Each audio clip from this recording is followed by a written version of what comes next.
Dear viewer, I hope this finds you well, in good spirit and having a good day. Regarding the 7/7/2005 terrorist attacks in London, let us look at the facts and see what we were told and compare them. Then, using Occam's razor and common sense, let us see what conclusions are to be drawn, so we can all understand what most likely really did happen that day. First chapter, title: Mock Exercises and Bomb Hoaxes in the Run-Up to 7/7/2005. More than a year before the 7/7/2005 attacks, on the 16th of May 2004, an edition of the BBC One Panorama programme broadcasted a mock exercise, imagining what would happen if a terrorist attack was executed in London in the near future, consisting of 3 explosions on tube trains in the London Underground and 1 explosion on a road vehicle.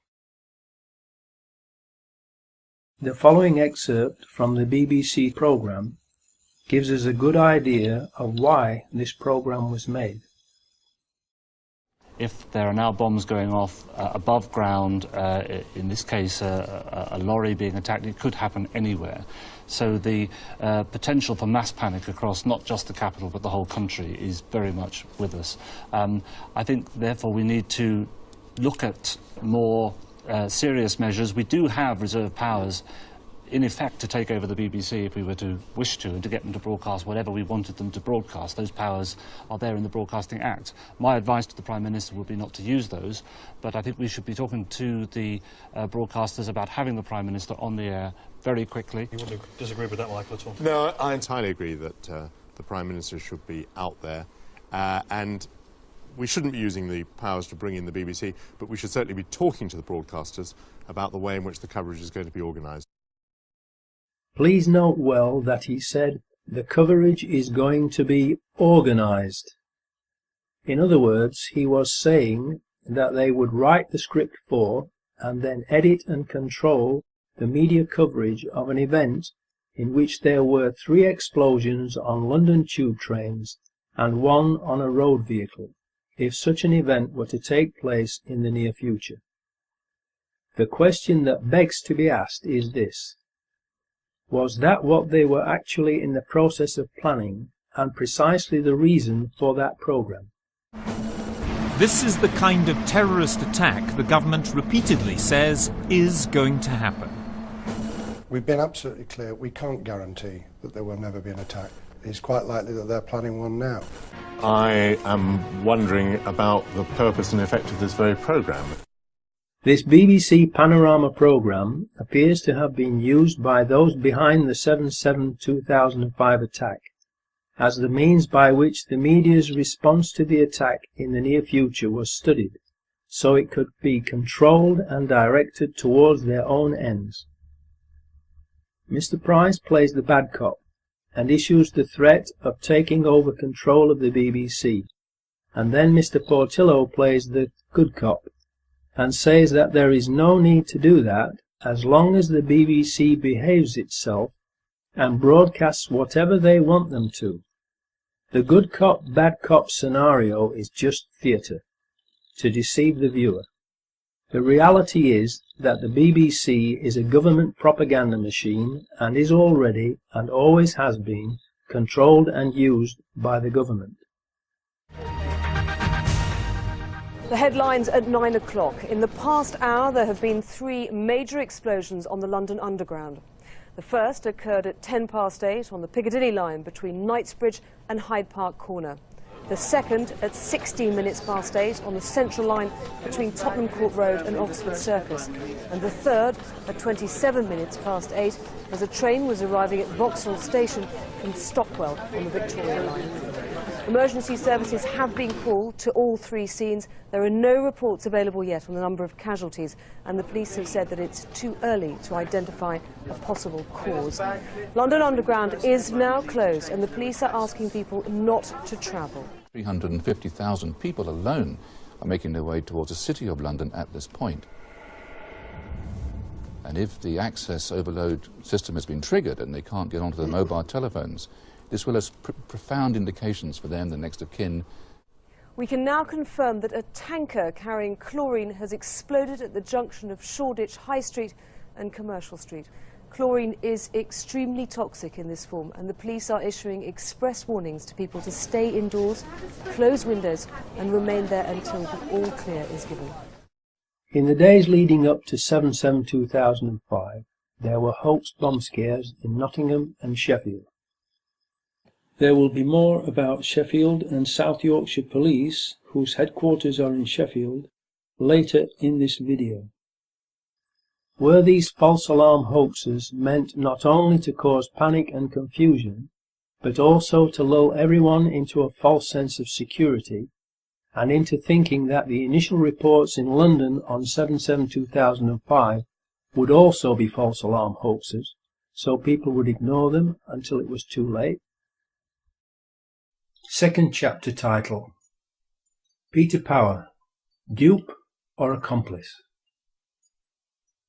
Then, on 7/7/2005, we were told on TV by Peter Power of Visor Consultants that they, and the private company employing them, who helped choose the scenario for it, were running a mock terrorist drill in the London Underground, with practically the same scenario as what actually really happened on that day.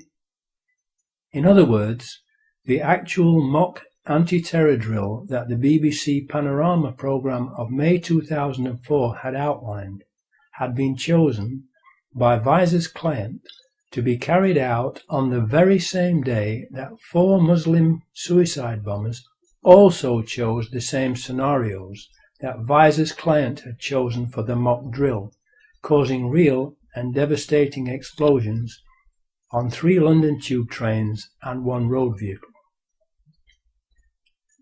Please think about that unbelievable set of coincidences for a few seconds, to let the implications of it sink in.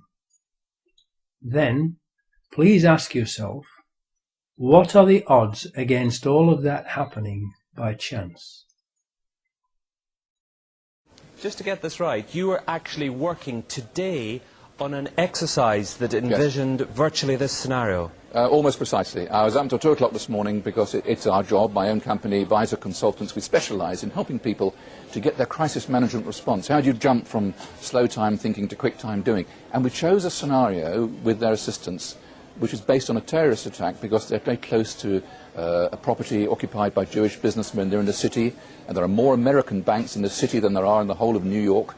A logical thing to do. And I've still got the... I was going to say, how extraordinary today must feel for you as it unfolds. In his TV video clip, Peter Power states that their customer helped to choose the exact scenario.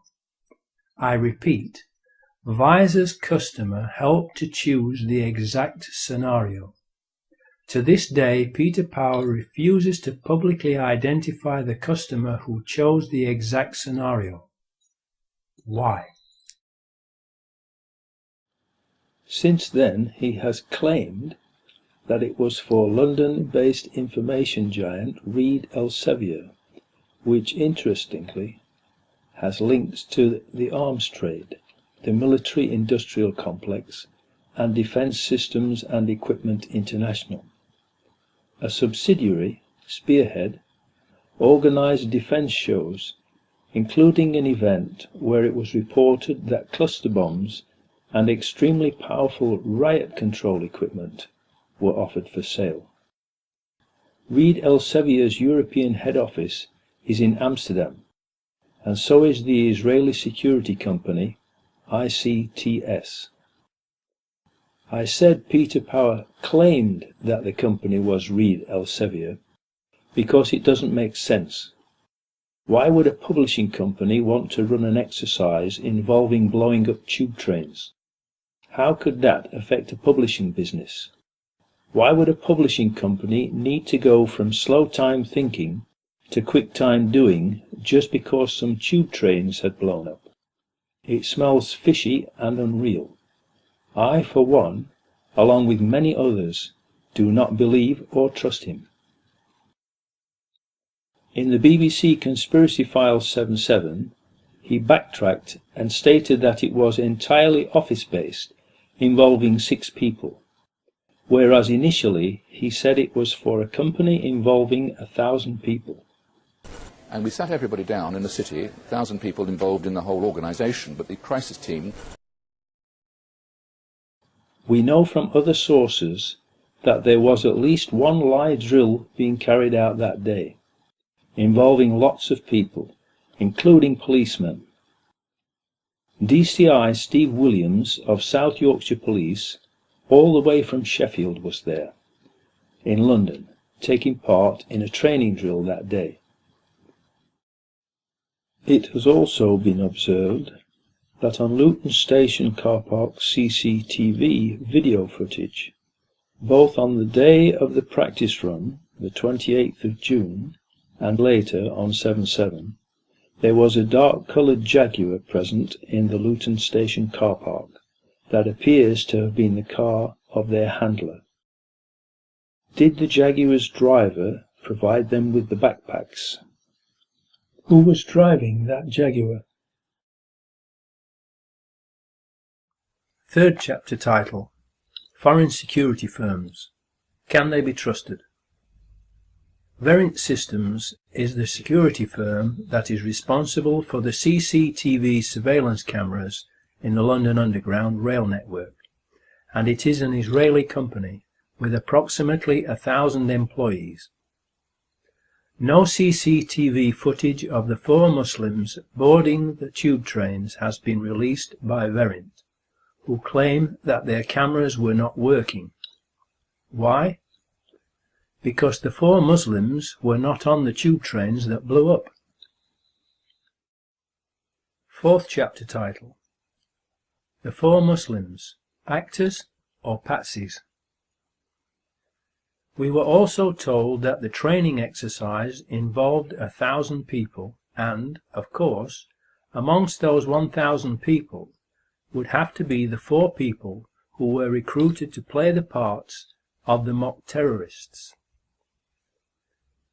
Therefore, as part of the exercise, they would have recruited 4 young Muslim men to carry 4 backpacks that were to contain mock explosive devices. Who were their Muslim recruits? These Muslim men would naturally buy return train tickets and not one-way tickets, because they would be going home after playing their parts in the training exercise.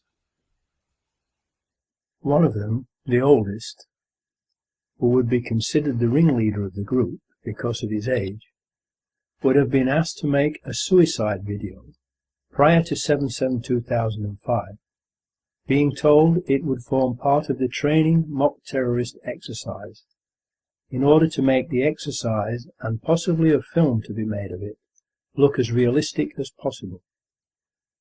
He would obviously not have been told the details of the whole plan until later, probably when he and the others arrived at Luton on the 7th of July 2005, to make absolutely certain that the scenario of the drill which would take place that day could not be talked about by or to anyone.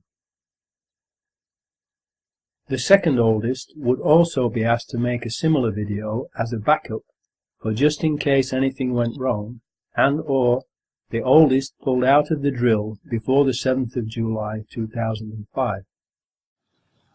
Mohammed Siddiqui Khan's wife Hasina, now his widow, was pregnant and had started bleeding on the 5th of July, 2 days before the bombings took place. There was obviously something wrong with her, so Mohammed Siddiqui Khan took her to hospital in Dewsbury. She was examined and booked in for a scan on the 7th because of a threatened miscarriage. So, in the circumstances, as a loving husband and dad, as he demonstrated in his second video that has been broadcast, he most probably did pull out of the training exercise. After he had taken his wife home, he said he was going to see his friends, and she never saw him again. She miscarried on the 7th of July, the day of the bombings, not knowing what had become of her husband.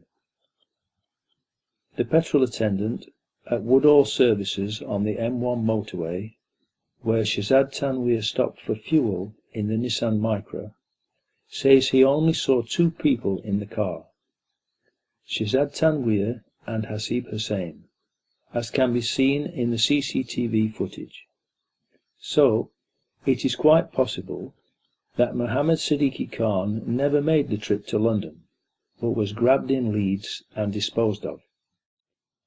Since making 7/7 Ripple Effect, new things have come to light about Mohammed Siddiqui Khan and Shazad Tanweer and their involvement in Operation Crevice in 2004, during which they were photographed on numerous occasions with the suspects involved in Operation Crevice.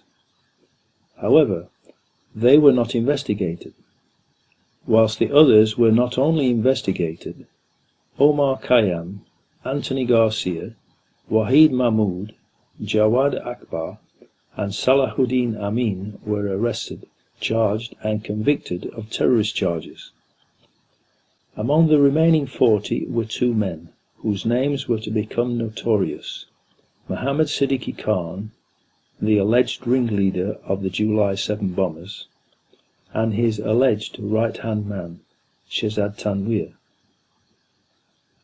Operation Crevice was an investigation into a group of Muslims who are alleged to have been manufacturing ANFO bombs from ammonium nitrate fertilizer and fuel oil in the UK, similar to what Timothy McVeigh used in his Oklahoma City truck bomb in the USA. Mohammed Siddiqui Khan was recorded meeting Khayyam 4 times in the final stages of Operation Crevice. On one occasion, he even asked Khayyam, "Are you a terrorist?" How could they do that, unless Khan was wired up with a microphone and told to ask that question? Who would ask that question if not told to do so, so that the answer could be recorded and used in evidence? Shazad Tanweer also met Khayyam around this time. Operation Crevice wound up in the spring of 2004, just around the time that the BBC Panorama programme, London Under Attack, was being made and broadcast in May. I and others, including Charles Shoebridge, who is a well-known security expert, have suspected for quite some time that Mohammed Siddiqui Khan, codenamed Ibrahim, according to Mohammed Junaid Babar, and Shazad Tanweer were in fact MI5 assets, and this Operation Crevice evidence is further indication that they were indeed working for MI5. Charles Shoebridge is a writer, broadcaster and independent authority on issues of security, intelligence, terrorism and crime. A graduate of history and politics and of the Royal Military Academy Sandhurst, he served for almost 2 decades until 2000 in diverse frontline policing and military roles, specializing in counter-terrorism and intelligence operations. Prior to his service at Scotland Yard and elsewhere with the Metropolitan Police, he also worked in counter-terrorism as a commissioned officer in the British Army.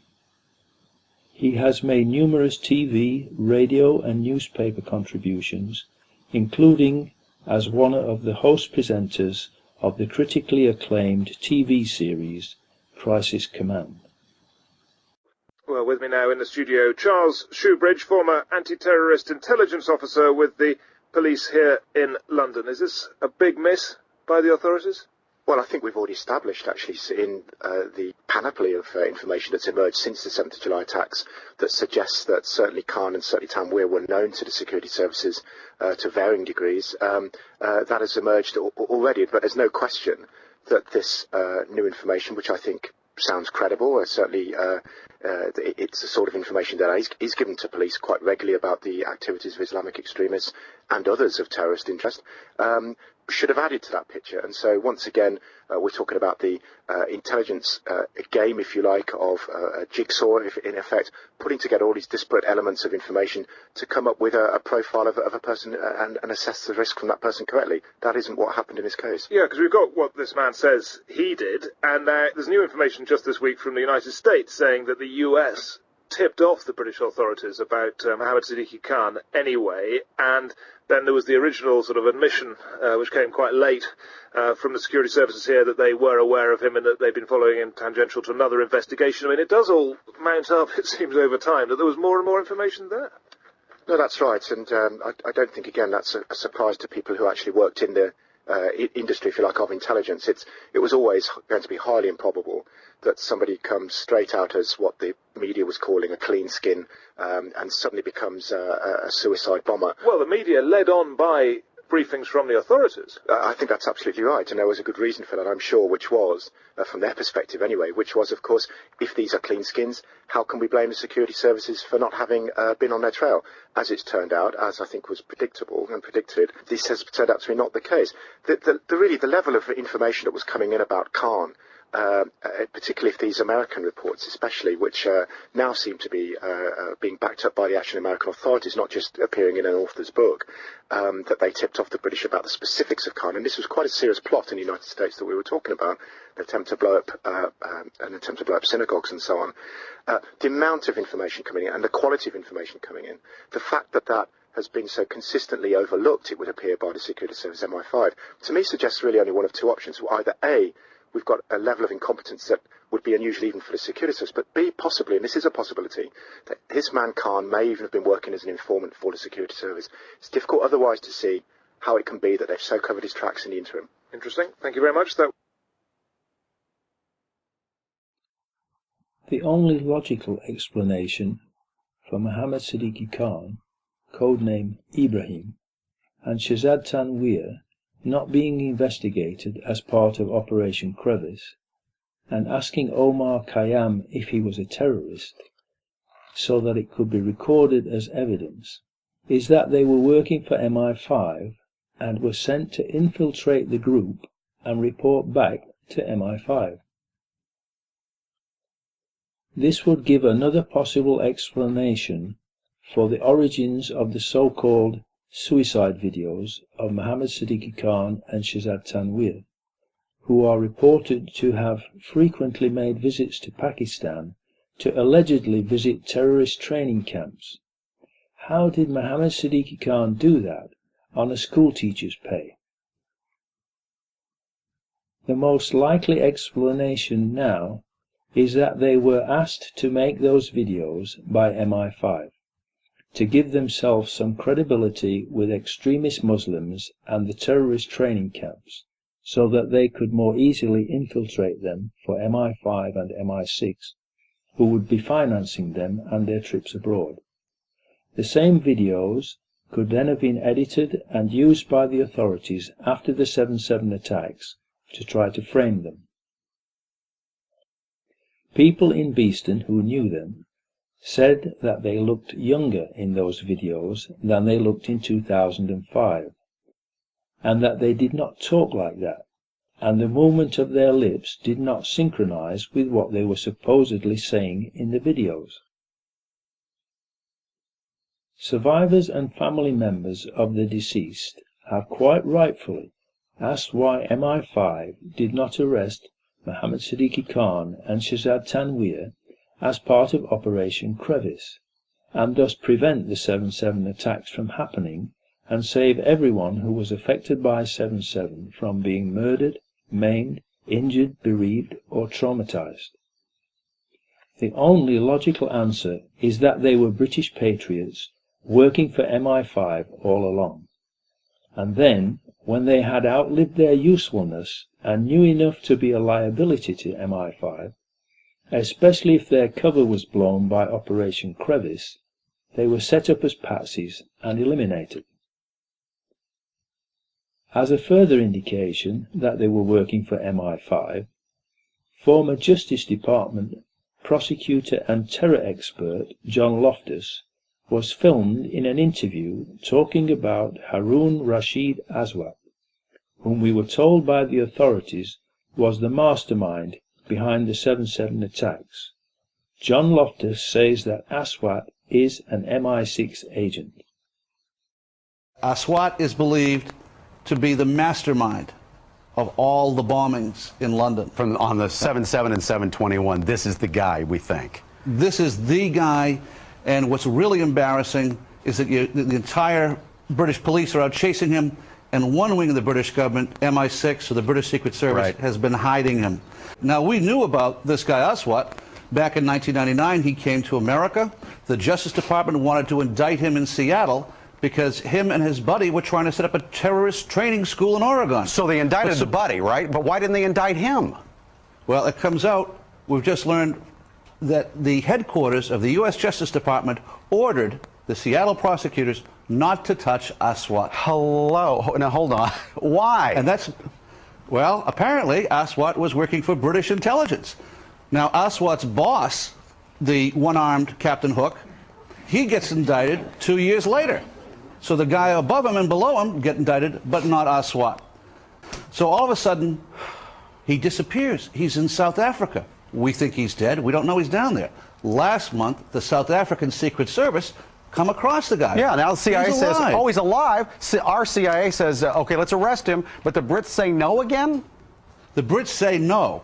Now, at this point, 2 weeks ago, the Brits know that the CIA wants to get a hold of Haroon. So what happens? He takes off again, goes right to London. He isn't arrested when he lands. He isn't arrested when he leaves. Even though he's on a watch list.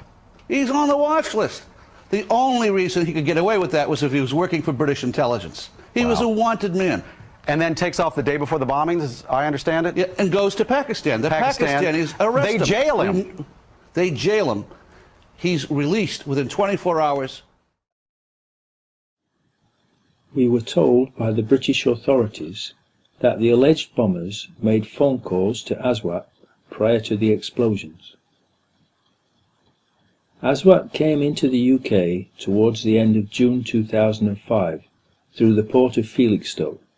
He left the UK on an early morning flight from Heathrow on the day of 7/7. When the police were doing their investigations into the 7/7 atrocity, they came across evidence that Haroon Aswat had made mobile phone calls to the alleged suicide bombers just hours before the attacks. He had made about 20 calls to them. With the suspicious travel movements by Haroon, and along with the many mobile phone calls he allegedly made, he was designated as prime suspect and mastermind of the 7/7. It was at this point that he was traced to South Africa, Zimbabwe, and watched until he tried to cross the border to Zambia. He was arrested. Once in custody in Zambia, Aswat was then deported to the UK for questioning about 7/7. During this time, MI6 then declared that he was an agent of theirs, and that Aswat had nothing to do with the 7/7 atrocity, and that he will not be interviewed. MI6 basically overrode the police inquiries. All of this information further indicates that 7/7 was a false flag psyop carried out by the security services, and that it was not carried out by Muslims. It should be noted that neither Mohammed Siddiqui Khan nor Shehzad Tanweer specify what their targets were in their videos. It is also interesting to note that no one has ever claimed responsibility for the 7/7/2005 bombings, except for a message on a fake Al-Qaeda website on the same day that was traced to Texas in the USA. As already stated, if Tanweer and Khan were working for MI5 and MI6 as informants and asked to infiltrate extremist Muslim groups, then that would explain the making of these videos, to be used as part of their credentials when attempting to gain the trust of extremists. 2 years afterwards, because more and more people doubt the official story and are proving it to be lies and deception, and are rightfully demanding an independent investigation, the police have arrested, frightened, intimidated and harassed Mohammed Siddiqui Khan's widow into publicly condemning her husband. She has a young daughter to protect and has stated that she is now afraid of the police. They kept her in custody for 6 days to intimidate her and then showed her what they claim is her husband's will and suicide note. Obviously, this was done to get her to condemn her husband publicly, in exchange for the authorities' implied agreement to leave her alone, to which she will have agreed in order to protect herself and her young daughter from further harassment. Where were these documents found, and why did it take 2 years for them to be shown to her? They are, after all, her rightful property, if genuine.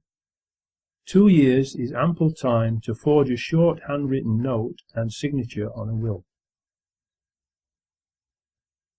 In view of the amount of time this suicide note has taken to be mentioned, the timing of it, and all the lies and evidence the authorities have told, fabricated and planted, it cannot be trusted and must be considered another forgery, along with any other new so-called evidence that they might come up with. So the scene is set for the training exercise to go ahead. The fake terrorists have been recruited, the suicide videos have been made, and everyone has been given basic instructions for the day that the exercise is to be put into operation, 7/7/2005. The 4 mock terrorist actors were to meet at Luton train station at 07:20 a.m. on the 7th of July 2005 and catch the 07:40 a.m. train from Luton to King's Cross Thameslink station with their pretend bomb backpacks, and then split up and catch 3 tube trains and 1 bus to prearranged destinations where the fake explosions were to take place as part of the training exercise. Finally, the big day arrived. Everyone was ready. Everyone was either already where he was meant to be or was heading there. But first, let us take a step backwards for a moment to look at the bigger picture and put this mock terror exercise into context with what was happening in Britain at that time. Tony Blair was in big trouble because he had just been sent a very clear message from the British nation via the May 2005 general election, in which he was almost voted out of power, that the British people did not want British troops fighting in George Bush's war of terror in the Middle East. So, to be able to keep the British troops fighting in the Middle East, Tony Blair desperately needed something to happen to change the nation's mind.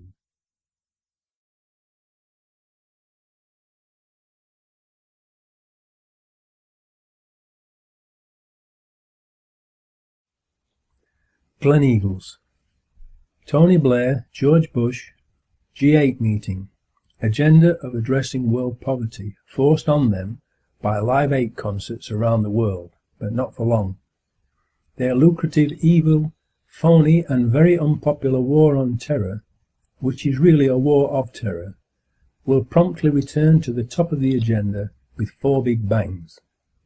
No time for the poor. The rich have lots more money to make and people to murder. Meredith Hughes, the Chief Constable of South Yorkshire Police, based in Sheffield, was also the head of the Association of Chief Police Officers, ACPO, and he was in charge of the policing of the G8 meeting in Gleneagles on the 7th of July 2005 and played a leading role in the national response to the 7th of July 2005 London bombings.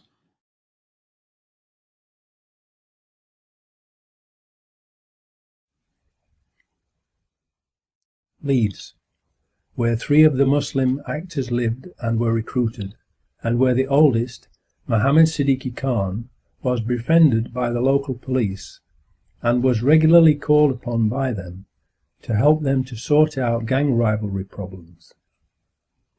Mohammed was also taken on a tour of the House of Commons by a Leeds MP who befriended him. The perfect patsy? Someone who was made to believe he could trust the authorities and that they would therefore not deceive or harm him? Someone who could in turn recruit 2 other Muslims for the drill so they could all become famous and make a nice bit of clean and easy extra money and show their patriotism by helping the authorities to protect Britain from terrorism? Aylesbury. A 4th Muslim actor who has been recruited, Jermaine Lindsay from Aylesbury, will also meet them in Luton. Luton.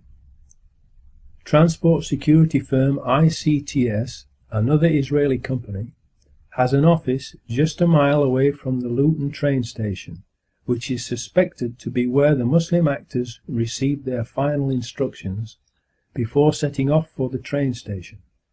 The details of which trains to board, which carriages to get into, where to sit, and which bus to catch, where to sit on it, and at what time. Another interesting thing about the Israeli firm ICTS is that they also handled the security at the airports in America on 9/11.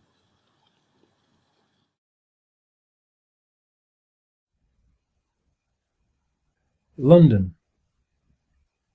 Commissioner of Police Ian Blair, Rudy Giuliani, Mayor of New York on 9/11, Benjamin Netanyahu, who said 9/11 was good for Israel, Peter Power, and all those taking part in the mock terrorism drill are present in central London, in or around London Underground locations where the explosions take place, and also Tavistock Square.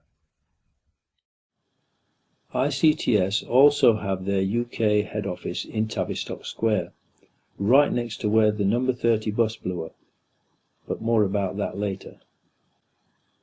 The 4 men were supposed to arrive together on time at Luton Station and be caught on CCTV at 07:21:54 AM, entering the station, but 3 of them are not on the same video frames as Hasib Hussein, so have to be inserted later using computer software.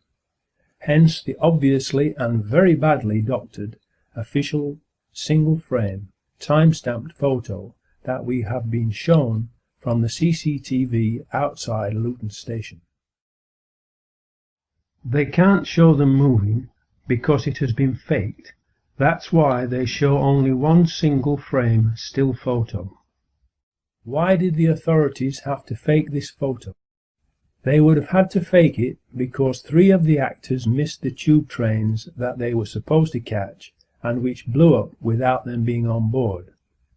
And so there was no video footage from Verint systems of them boarding the 3 tube trains for the authorities to be able to use as false evidence to try to prove to the public that the Muslims were guilty. So they had to doctor and show us the fake photo instead. Hi, this is Flash MP, and this is Flash MP's guide to July 7th CCTV. I'm going to start off with all the things that are wrong with the Luton image, why this is not proof of anything. Certainly it's not a valuable piece of evidence and would not be admissible in court. Probably start with the most glaring things that are wrong with the Luton image. Firstly being Jermaine Lindsay's left leg. There's a lot wrong with this. There's a triangular chunk missing from his left hip, the top of his thigh. It's very unusual and obviously is not normal for a human being, and especially at the angle as well. You can also see the top of his thigh is obstructing or is in front of the bottom of his jacket, and you should get a clearer view there. You see the top line of his thigh clearly is in front of his jacket and is not underneath like you would expect. Also you can see that there's a lot of merging between the plastic bag that he's holding and his right knee. This is generally a very messy area, and it could be because the people who fabricated this image had problems using the original image of Jermaine Lindsay, because this is probably composed of a lot of images that were taken on other days, not on July the 7th.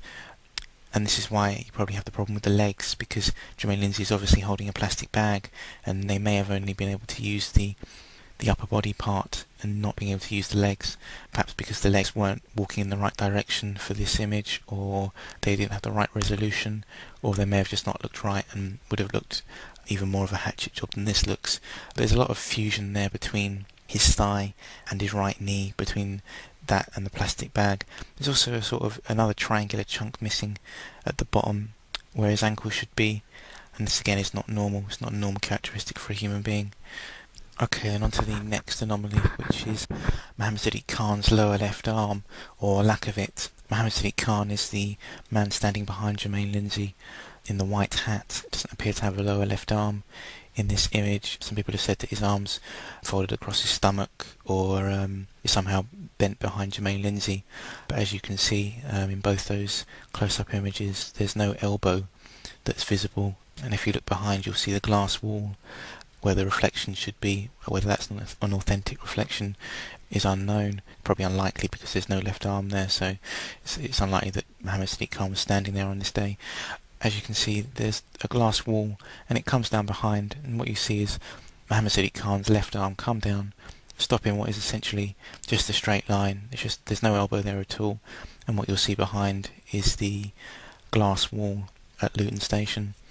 And again, this is not normal, not a normal characteristic for a human being, and is entirely impossible. Okay, then on to the next anomaly in the Luton image. This is the anomaly associated to Hasib Hussein, and this is the dodgy reflection. What you see on the left is Hasib Hussein in the foreground, and then this is the background of Hasib Hussein on the right, and it essentially looks like someone's taken a stamp or taken the image on the left and tried to stamp it onto the glass wall behind to make it look like a reflection. Again, this is quite a serious anomaly and it's entirely impossible. Light does not behave in this way and reflections do not behave in this way. You should see literally a mirror image of the other side of Hasib Hussein's legs, and the right leg should be in front of the left leg in the reflection, like this.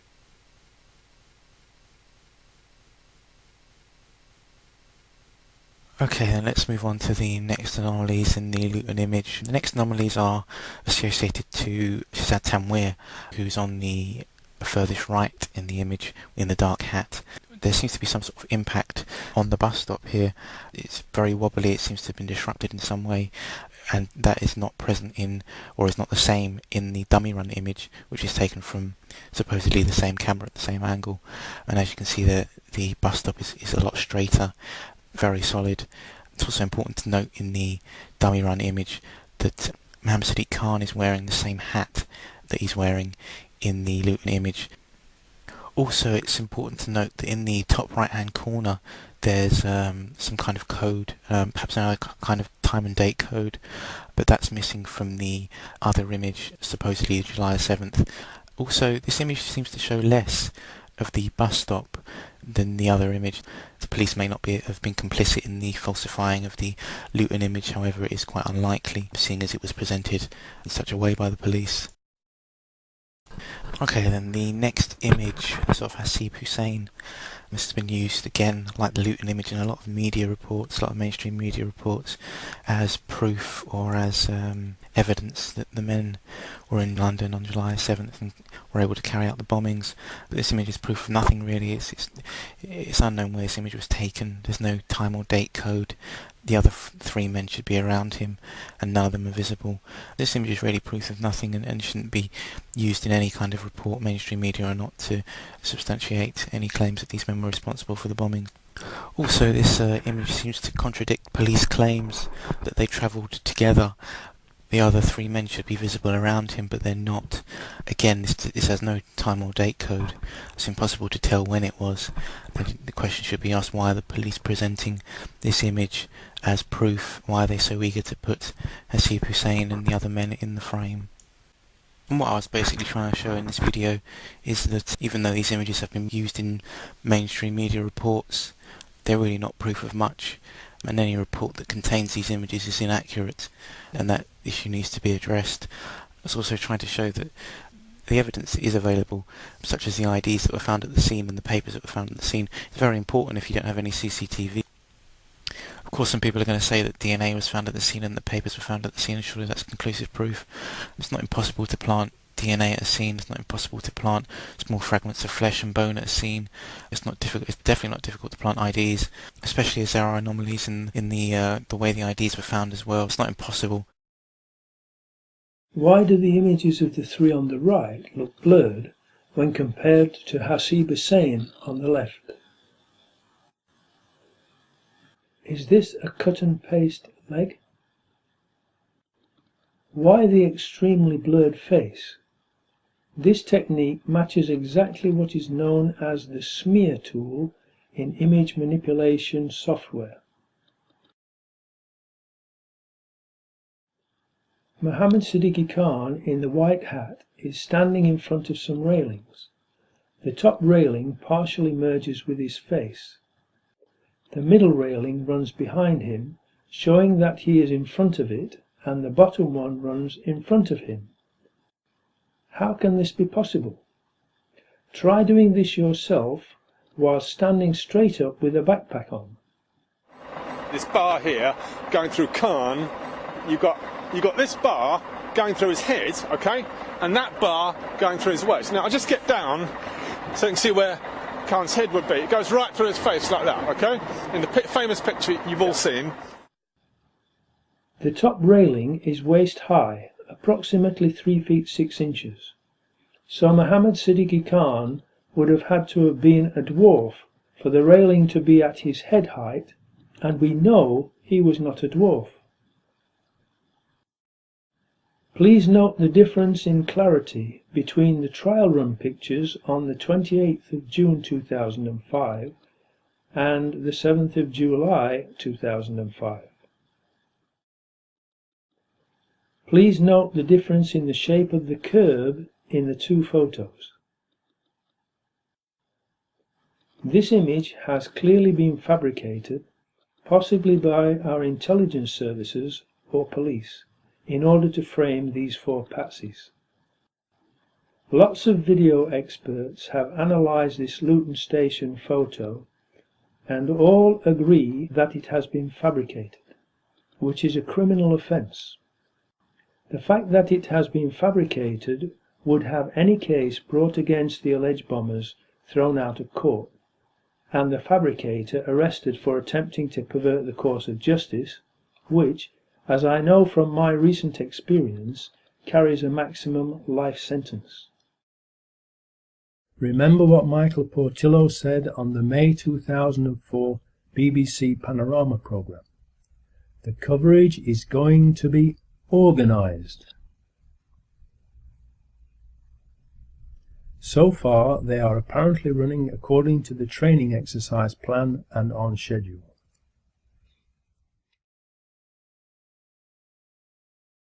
Fifth chapter title, The Ghost Trains.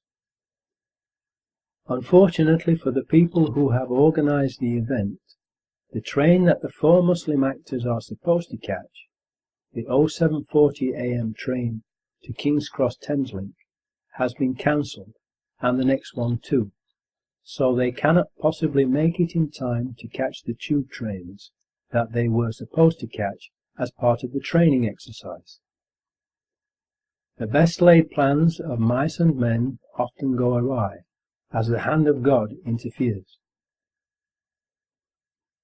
In spite of official confirmation that the 0740 AM train was cancelled and the next one too, the Home Office report still contains the lie that the non-existent 0740 AM train was the one that the four Muslims caught. The authorities have to keep lying about it in order to continue to try to make the public believe that 3 of the 4 Muslim men who boarded a train from Luton to King's Cross arrived in time to catch the 3 tube trains that blew up. In doing so, the authorities make it perfectly clear that the truth of what happened that day is of no importance to them. It is obvious from their actions that the only thing that is important to the authorities is to make us believe what they had already planned to make us believe, even when the facts prove it to be a lie. They even claim to have witnesses on the non-existent train. who they say saw the alleged bombers on the non-existent train. Since then, the government has changed its story, claiming that they caught an earlier train and that they have witnesses who also saw them on the earlier train. Really? It is not possible for them to have caught the earlier train, because the CCTV footage times makes it impossible for them to have caught it. If they were really carrying homemade, very volatile explosives in their heavy backpacks, they most certainly would not have been able to risk running to catch a train. The first available train the Muslim actors can catch gets them to King's Cross after the tube trains have already left without them. Hasib Hussain splits off from the other three at King's Cross Thameslink station, because he still has time to catch the number 30 bus as his part in the mock terror exercise. When the tube trains they were supposed to catch are blown up, the other three smell a rat and realize they have been duped and are Muslim patsies who will be blamed for the attacks, and everyone knows what happened to Lee Harvey Oswald. The Muslims are not from London. Their homes are many miles away, and so they are like fish out of water, and have no idea what to do or where to go and hide. They realize that they can't go home, and do not know anyone in London whom they can trust. The phones are all not working, first of all because they were jammed and then shut down by the authorities. So they cannot phone anyone to tell them what has happened. What can they do to prevent themselves from being wrongly blamed for the explosions? What would you do in that situation? On one of the early TV news broadcasts that day, a newsreader announced that a report has come in that 3 of the terrorists involved in the bombings had been shot and killed by the anti-terrorist branch of the police at Canary Wharf in the Docklands area of London's East End. It was also broadcast on BBC Radio 5 Live. The announcement was made only once and never repeated, for obvious reasons. How could suicide bombers possibly have survived the tube train bombings and then been in the Docklands to be shot? In a New Zealand Herald newspaper article, it says that 2 people were shot dead outside the HSBC building, and in Canada's Globe and Mail newspaper, only 1. There is another newspaper report that the police shot a suicide bomber outside the Credit Suisse First Boston Bank, which is approximately 1,400 feet or 467 yards away from the HSBC building, measured door to door. The 2 buildings are very different in both shape and size, and 467 yards apart, and thus they are not easily confused with each other. Police were yesterday probing reports a man had been neutralized outside Canary Wharf. It is believed the man was shot dead by police marksmen outside the Credit Suisse First Boston Bank, South London Press.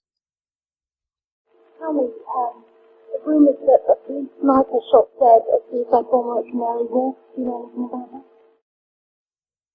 That means that the police shot and killed at least 3 suicide bombers in Canary Wharf on 7/7/2005. How could suicide bombers, who were supposed to have blown themselves up on the 3 tube trains, have survived and been shot dead at Canary Wharf?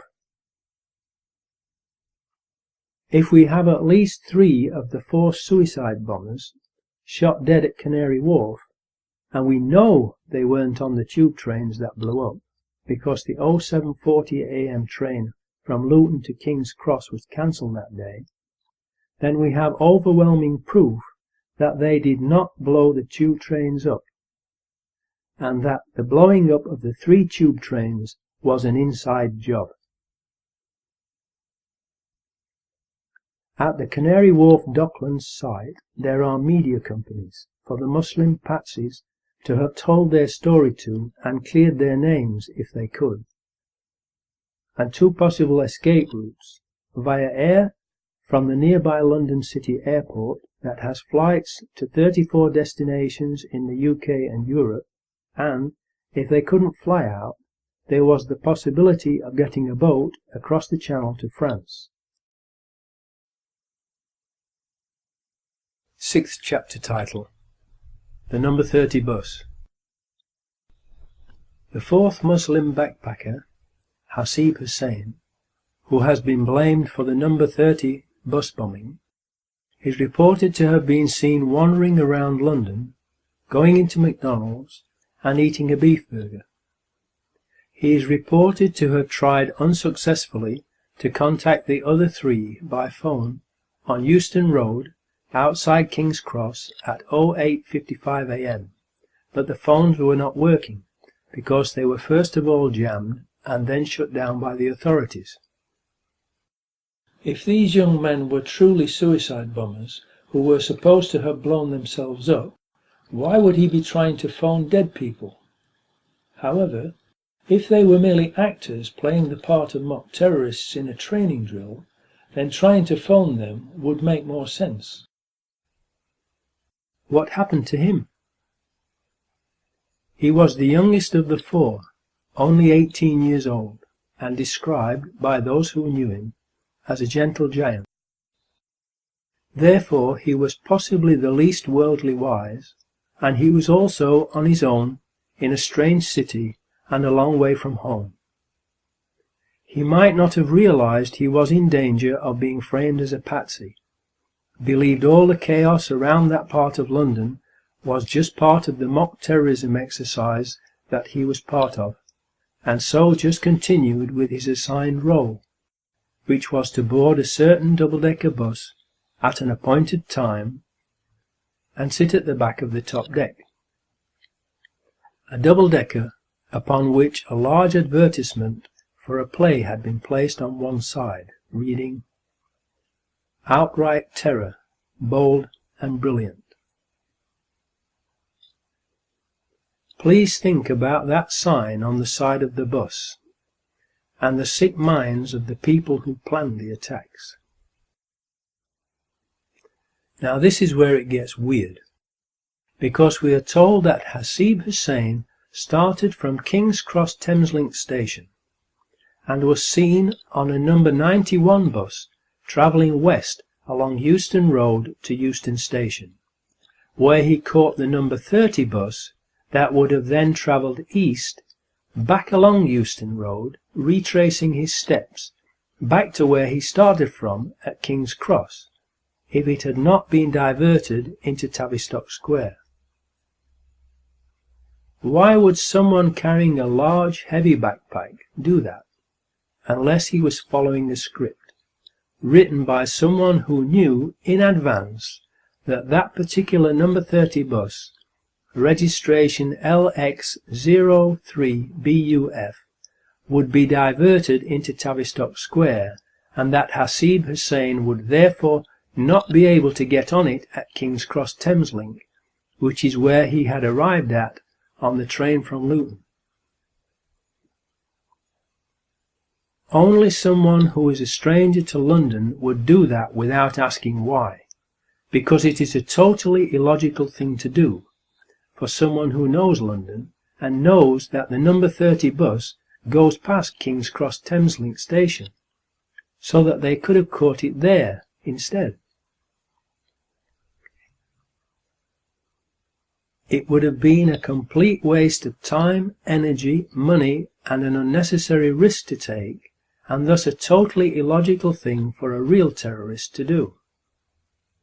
It now gets unbelievably weird, because the number 91 bus that Hasib Hussain is reported to have taken from King's Cross along Euston Road to Euston Station to board the number 30 bus, registration LX03BUF, that got diverted into Tavistock Square, actually goes to Tavistock Square. So, If he wanted to get to Tavistock Square, he could just have stayed on the number 91 bus and been sure of getting directly to Tavistock Square. The number 91 bus route goes from King's Cross to Tavistock Square.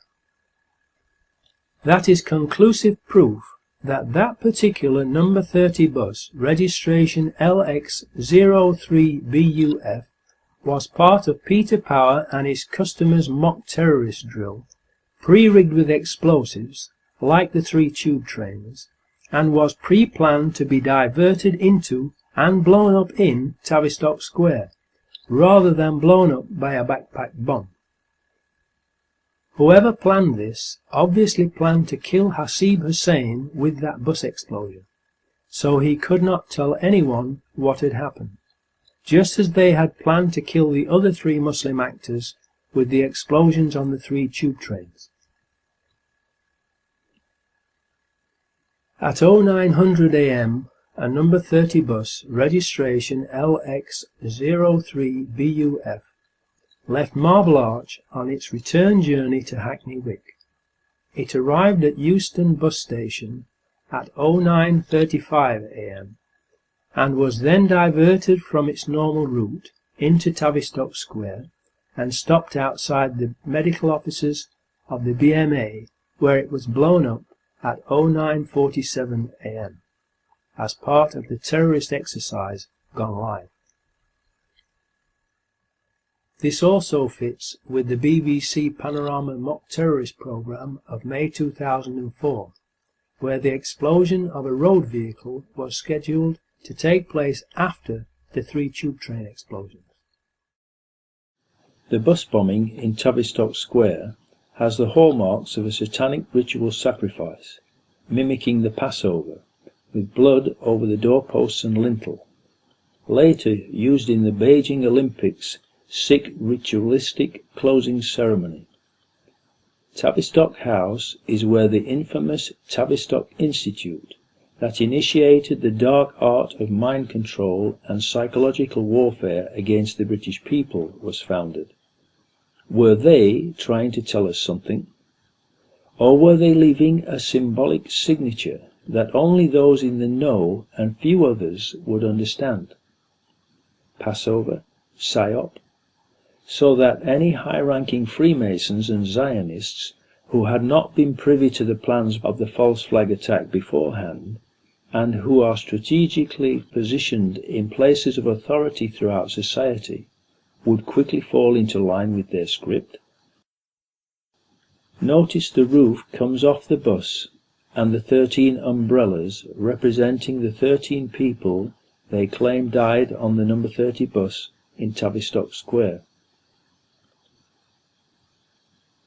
Having now had the opportunity to actually visit Tavistock Square after being extradited to England, I have found out that the Israeli company ICTS's UK head office is in Tavistock Square, actually in Tavistock House, right in front of where the number 30 bus blew up. In fact, if the explosion on the bus had blown forwards instead of backwards, everything would have literally landed on their doorstep, South Entrance D. So, they had a front row seat from which to watch the explosion, perhaps even to have detonated the explosives from there as well. How fortunate for them that the explosion was at the back of the bus, close enough to watch it without getting hurt by it. The driver of the bus on that day was not the regular driver. Why did the driver stop the bus in that exact spot? Employees at the Stagecoach garage said that on the Saturday before 7/7, a team of people came to service the CCTV system on bus LX03BUF, and that they were not the usual people, and, unlike the usual people, they were unfriendly and wouldn't have anything to do with the garage staff. They also spent more than 20 hours working on it, an unheard of length of time for that job, which would normally take a couple of hours. What were they doing? Rigging the bus with explosives and sabotaging the cameras? there is a photo showing what appears to be an angle grinder cut, as though the bus was cut ready for the roof to blow off. Normally, with a bomb inside a bus, the roof would stay on and just the windows blow out. So, this again is not normal. Another explanation for that cut could be that it was made by a shaped explosive cutter charge. The top of the bus appears to have been very cleanly cut off in an exact straight line. A white van from a demolition company called Kingstar is seen and photographed parked at the side of the bus immediately after the explosion, and a mysterious witness, Richard Jones, gives an account of what he says happened to the bus on camera, which is something that normally would not be allowed by the police unless it was part of a film training exercise. Then, after a spate of very contradictory TV and newspaper interviews, within a very short space of time, that makes sure everyone now believes the explosion was caused by a suicide bomber on the bus, Richard Jones disappears from view. However, and of particular interest, some newspapers, including the UK's Sunday Mail on the 10th of July 2005, reported that Richard Jones served an apprenticeship at an explosives factory in Ayrshire. Richard Jones' statements about the suicide bomber are very suspicious for two reasons. First, because they are so inconsistent and contradictory that they are not believable. And second, because criminals usually accuse someone else to divert attention away from themselves. Is that what Richard Jones did? He says that he and 11 other people got off the bus just before it exploded. Were the 12 of them a team, with the other 11 there to cover up what Richard Jones was doing as he planted a bomb? Another strange statement he made to the Sun newspaper, reported in the 8th of July 2005 edition, is that he got off the bus because he had reached his destination. How could he possibly have reached his destination on a bus that had been diverted from its normal route, unless he was part of the mock terrorism exercise team and got off the bus as planned in Tavistock Square after planting a bomb just before it was detonated? Does he work for Kingstar? Kingstar, whose white van was parked next to the bus, is a company that specialises in controlled demolitions, and Richard Jones said he served an apprenticeship at an explosives factory in Ayrshire. Was the Kingstar van there as part of Peter Power and his customers' training mock terrorism drill to supervise the mock explosion that became real? Kingstar took part in the BBC Two hit piece Conspiracy Files 77 and stated that the back of their van was caved in and needed to be repaired. When the explosion happened, the back of the doors got caved in and the roof was dented through, for whatever reason, I'm not sure, but something hit the top of the roof. But if you inspect the photos taken on 7/7, there is no sign of any damage to the van. Even the relatively fragile plastic rear lights are intact, so it appears that their statements cannot be trusted. If Hasib Hussain was supposed to have been on that number 30 bus, registration LX03BUF, how would it be possible for him to get the exact bus that would get him to one of the 4 locations where the mock terrorist exercise would be taking place, when that bus was diverted from its normal route to Tavistock Square, unless he had been recruited to play the part of a mock terrorist and told exactly which bus to get, where and at what time, by the people who organised the mock terrorism exercise and who knew the bus would be diverted to Tavistock Square?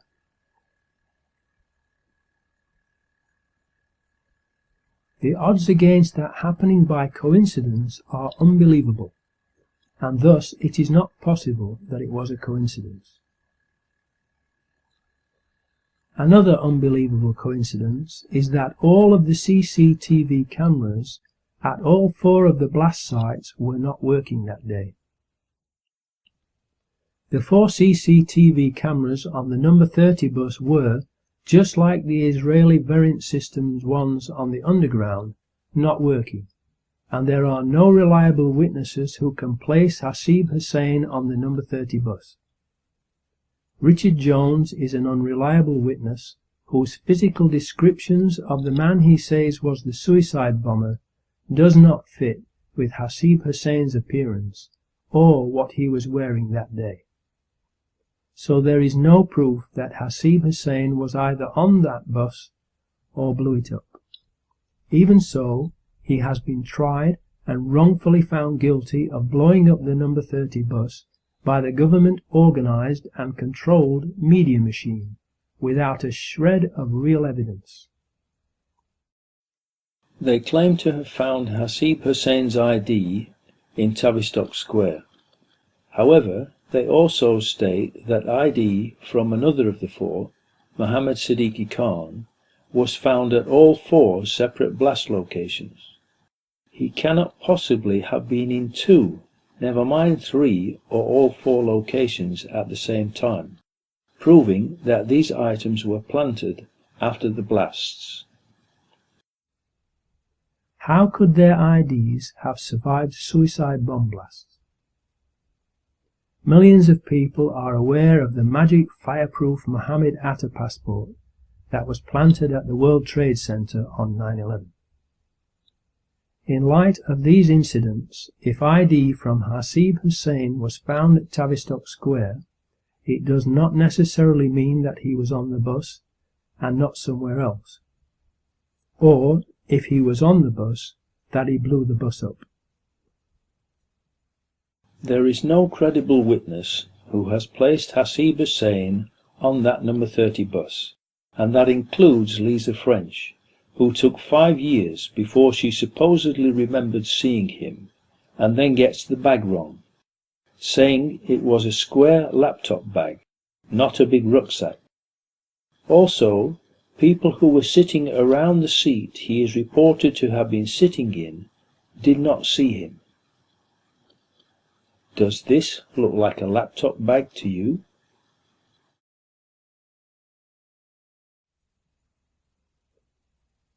What has happened to the presumption of innocence, and being considered innocent until proven guilty, and convicted by a jury of your peers in court, that has always been the mainstay of British justice? The most likely case is that the number 30 bus had been pre-rigged with explosives during its previous service, when the CCTV cameras were disabled. The CCTV systems on stagecoach buses are normally either the Israeli company Variant Systems RP12001 or Timespace X200. A witness, Richmal Marie Oates Whitehead, aged 35, who worked at the BMA in Tavistock Square and was hailed as a heroine for her actions during the London bombings, said she heard 2 explosions on the bus. The controlled media immediately went on the offensive and did a character assassination of the heroine, because her testimony did not fit with the official story, and she died unexpectedly shortly afterwards. However, other witnesses also reported a second explosion on the bus. Richmal's and other witnesses' testimonies would account for pre-planted explosives and a bomb being planted later on 7/7/2005.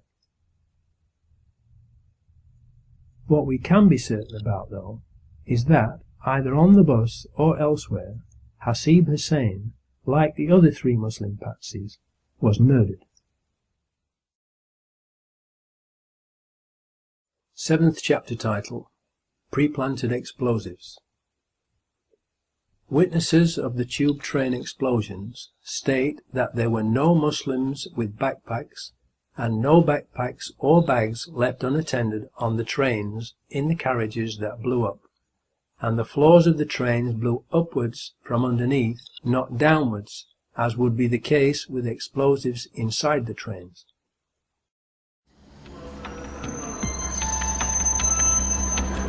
I just got on the train, sat down reading the newspaper about us getting the Olympics in 2012, and I've had quite a good feeling about everything.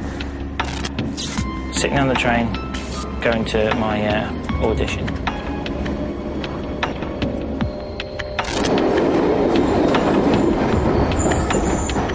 Must have been not much longer than 30 seconds. All of a sudden, it didn't feel like I was on the train anymore. Something was very, very different. It was very strange. I had this very heavy feel to it, this very heavy kind of not of this world feel to it. As I was getting off the train, I noticed that there was a hole, and the hole was as if there was a bomb or the explosion had burst up through the floor of the train, and that was just about there.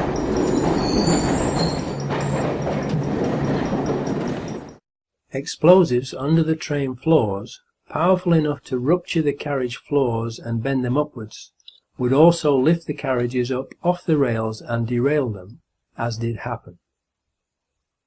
Those explosives were not homemade, but military-grade high explosives that would not be available to Muslim suicide bombers.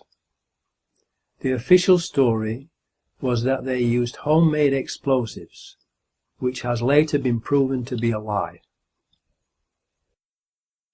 The presence of military-grade high explosives was confirmed by Christophe Chabot, head of the French Anti-Terrorism Coordination Unit, as well as Scotland Yard's Deputy Assistant Commissioner, Brian Paddick. Forensic investigations are a scientific process. The discovery of military-grade explosives, confirmed by experienced professionals, doesn't just happen by accident. They also stated that the bombs were detonated by timing devices, not by suicide bombers. This is the Russell Square tube carriage that Jermaine Lindsay allegedly blew up. Further proof that the government lied about the explosives is the fact that the explosives that were used could not have been homemade in a bath TATP, because TATP explodes without generating any flames or heat, and we know from the famous photograph of the woman in the Burns mask that the explosives that were used burned her and others. So we know from reliable eyewitnesses who can be traced that there were no backpack homemade bombs or Muslim bombers inside the tube train carriages that blew up, and that the floors blew upwards, so the bombs, which were made from military-grade explosives, must have been fastened underneath the floors of the train carriages. Only people having access to the tube trains during the times that the trains were not running would be able to plant those bombs under the train floors. Benjamin Netanyahu, the Israeli finance minister, said that he was warned by Scotland Yard not to leave his hotel room on the morning of 7/7/2005 before the first explosion was reported, implying that they had foreknowledge of the plan. Scotland Yard then quickly denied being the ones who had provided the warning, but have not told us who did warn Netanyahu if they did not. Why was Benjamin Netanyahu warned, but not the British people who pay their wages and whom they are paid to protect? Was it because it would have spoiled their evil plan to murder British people, to change the nation's mind about British troops fighting in the Middle East? 2 weeks later, the head of the Israeli Mossad, General Meir Dagan, said that he had warned Benjamin Netanyahu at 08:40 a.m. on 7/7/2005, 10 minutes before the first blast occurred. How did he know what was going to happen in London if Scotland Yard did not warn him? Did he wait to warn Benjamin Netanyahu until it was too late to warn the British people, so as not to spoil their evil plan? Was the London bombing a covert MI5 operation, or an Israeli Mossad operation, or a joint operation by both of them?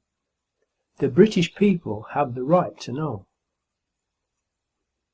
Tony Blair said on the day of the explosions that we know that these people act in the name of Islam, when there was no proof whatsoever of who had done it, therefore indicating he possibly had foreknowledge of the plan and who they intended to blame and the reason why they were going to blame the Muslims.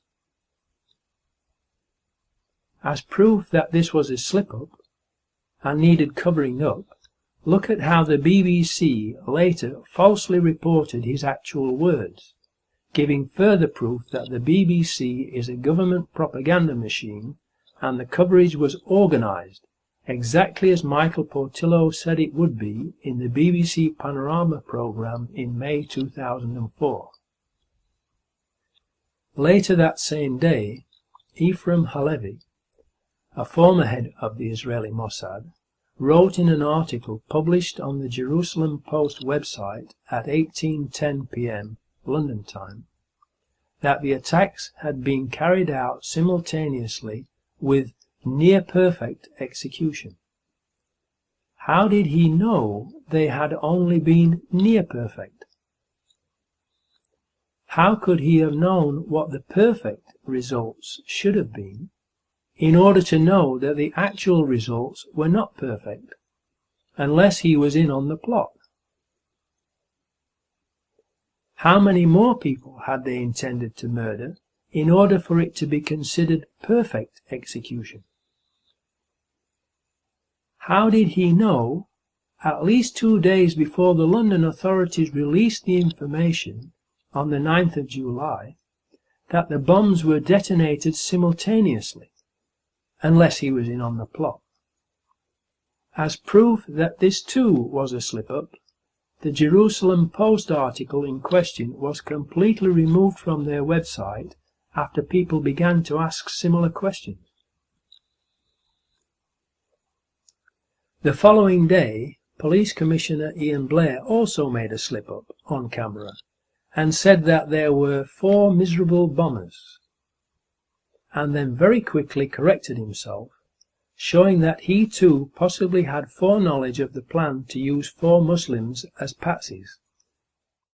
If London could survive the Blitz, it can survive 4 miserable bombers like this. I'm not saying there are 4 bombers, 4 miserable events like this.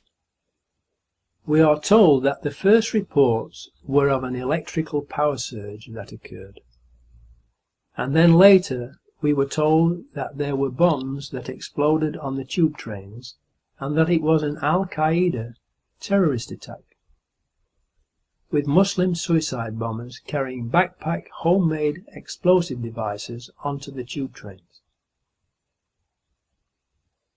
A couple of weeks later, a Brazilian contract electrician is brutally and publicly murdered on a tube train, and again we are told lies by the police and media about him. He was a contract electrician. For whom had he been working, and what had he been working on in the days leading up to the 7th of July 2005? Remember that the first reports from the media about 7/7/2005 were of an electrical power surge, and John Charles de Menezes was a contract electrician. Was he hired as part of the terrorist exercise's 1,000 people to wire up devices for mock explosions to be set off by a power surge? Did he see the explosive devices being fastened under the tube train carriage floors and later realize what had really happened and was starting to talk about it?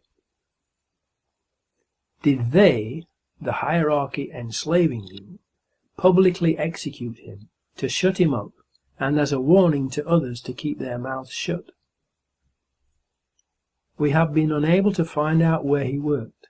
We know about his cousins who live in London and his family coming over from Brazil, but we do not know where he worked. Why?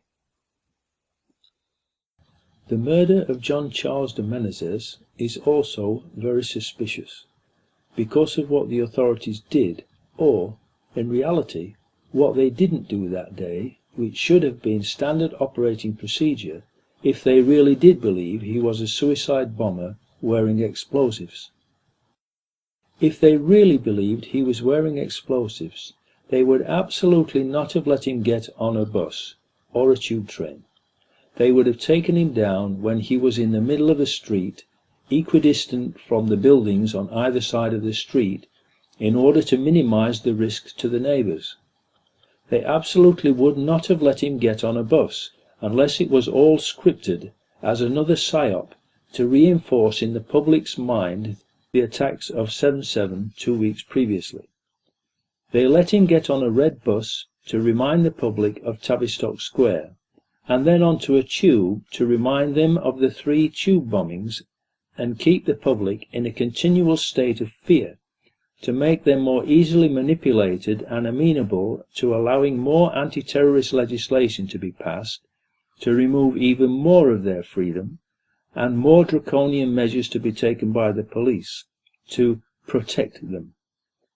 It would also send a message that, if anyone talked, this would happen to them too.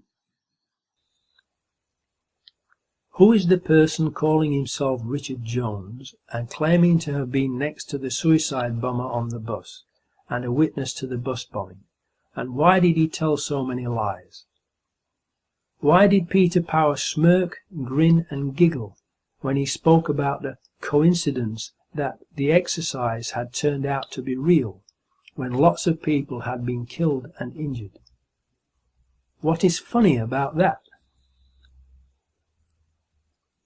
The probability of the 7/7/2005 drill and attack coinciding without being planned to coincide in a 10-year period is 1 chance in 3-7-1-5-592-613-265 75000000000000000000000000000000000000000000000000000000000000000000000000000000000000000000000000000000000000000000000000000000000000000000000000000000000000000000000000000000000000000000000000000000000000000000000000000000000000000000000000000000000000000000000000000000000000000000000000000000000000000000000000000000000000000000000000000000000000000000000000000000000000000000000000000000000000000000000000000000000000000000000000000000000000000000000000000000000000000000000000000000000000000000000000000000000000000000000000000000000000000000000000000000000000000000000000000000000000000000000000000000000000000000000000000000000000000000000000000000000000000000000000000000000000000000000 I wonder why the media aren't investigating the drill.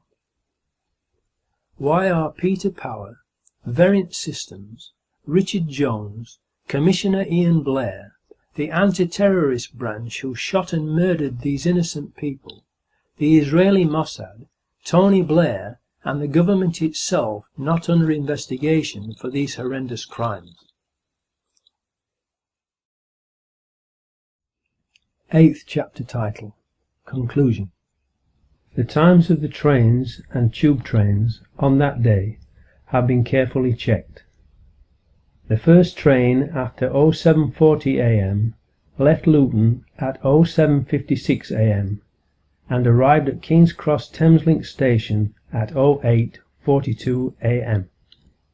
The 3 tube trains that blew up left King's Cross Underground station at 0835 am, the eastbound Circle Line train number 204. 0842 am, the westbound Circle Line train number 216.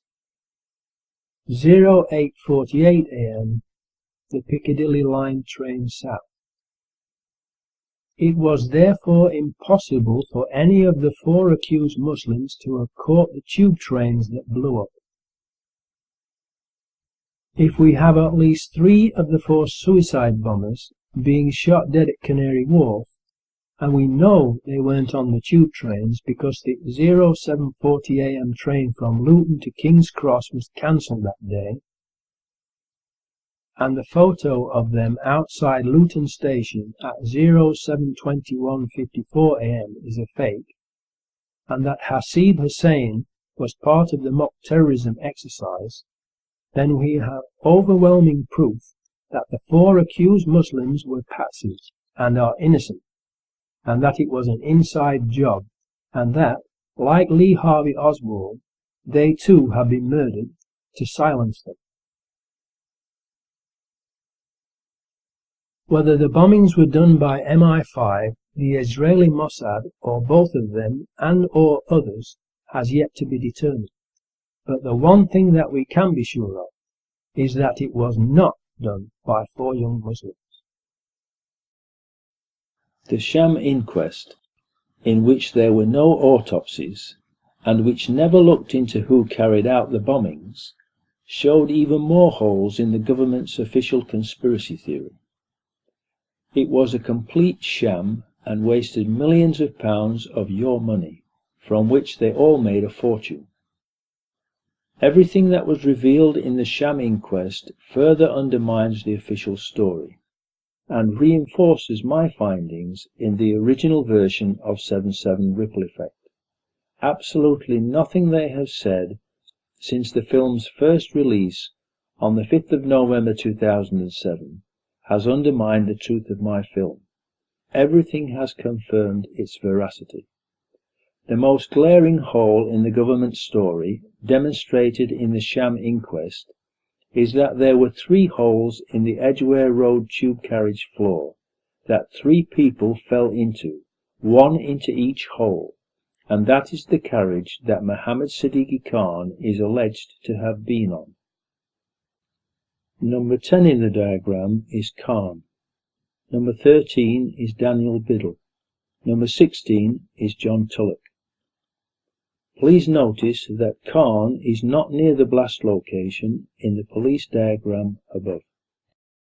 This gets clarified and resolved at the inquest. At the inquest you've got 3 major holes in the floor, and one of them is about 10 or 15 feet away from the other 2. And these are huge holes, and in all 3 of them somebody falls into the hole. That's the amazing thing. Right. And they describe falling into the hole, but with one of them, the person falls in and is stuck there and dies. And the other 2 they managed to get out again. So we've not only got 3 holes, but we've got accounts of 3 different people falling into those 3 holes. And the position where they put Khan is supposed to be at Edgware Road, is nowhere near any of those holes. He has to be located. He's the one who last week we suggested wasn't even there. He wasn't even there, no, of course. Okay, so he was put on a bunch of 4 seats by himself. They have no one else sitting.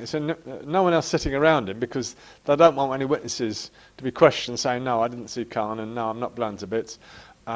So they have him sitting by himself with the rucksack. Has to be on his lap, because that's Biddle's account, Danny Biddle, and he says he pulls a cord. And if you did that, you wouldn't make a hole in the floor at all. But in any case, the 3 huge holes in the floor are nowhere near Khan.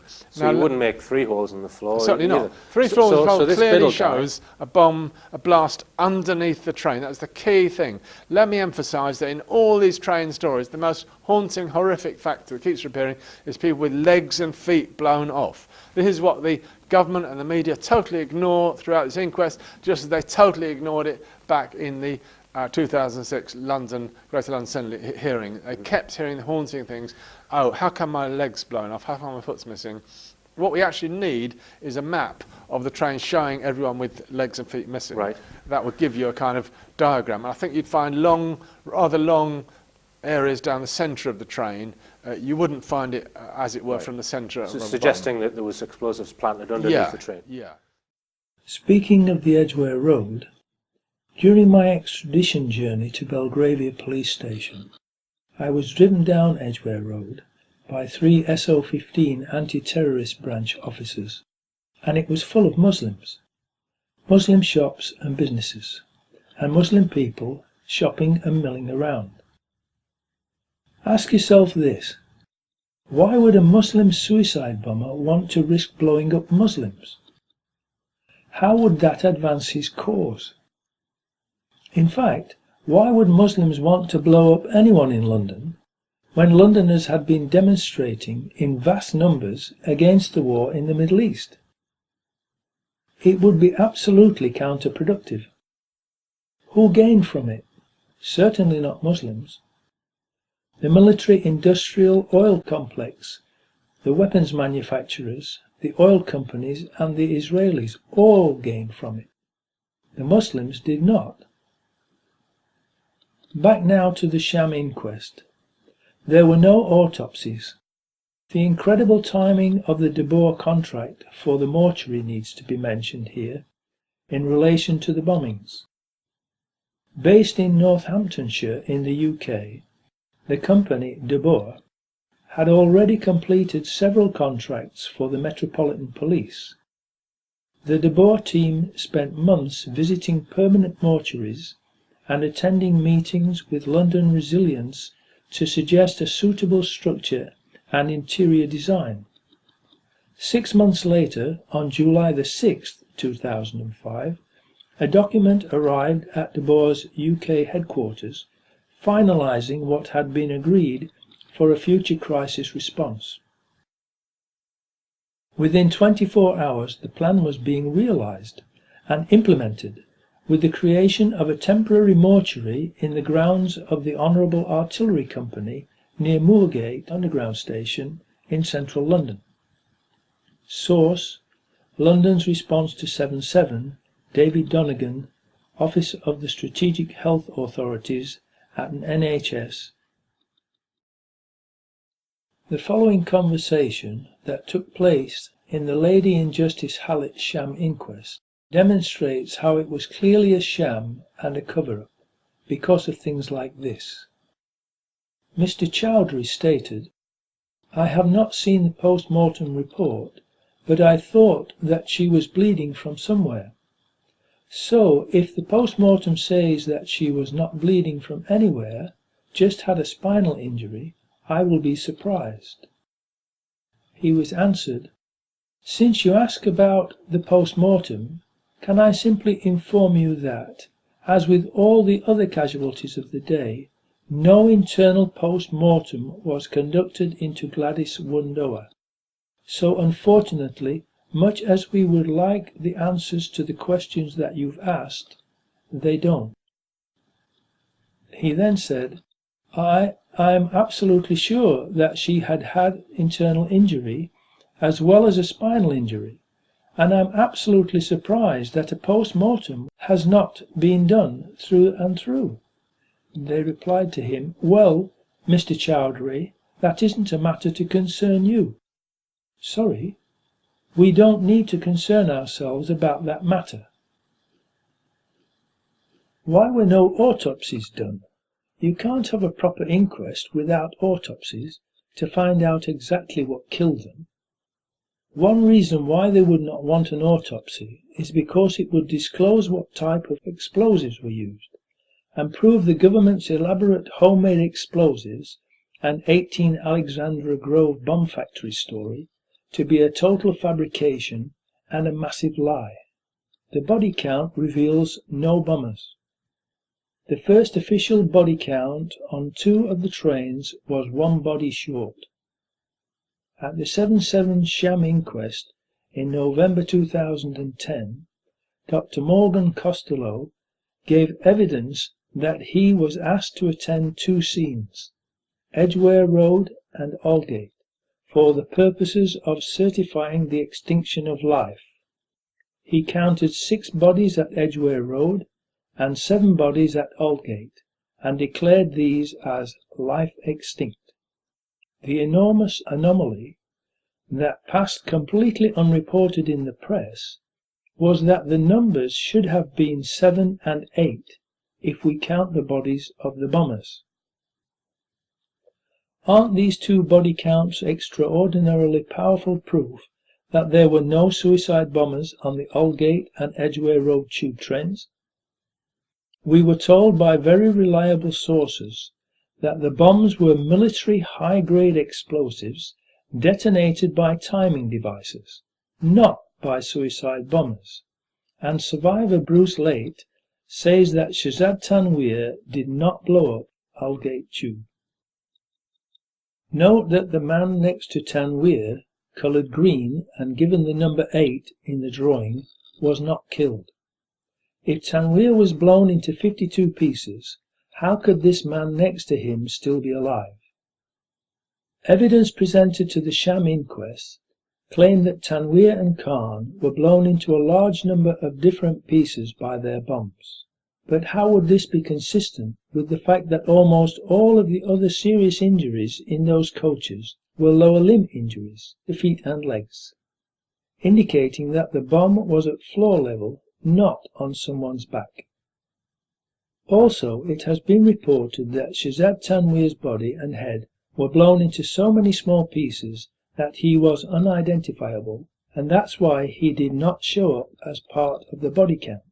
The inquest stated that Tanweer was blown into 52 small pieces.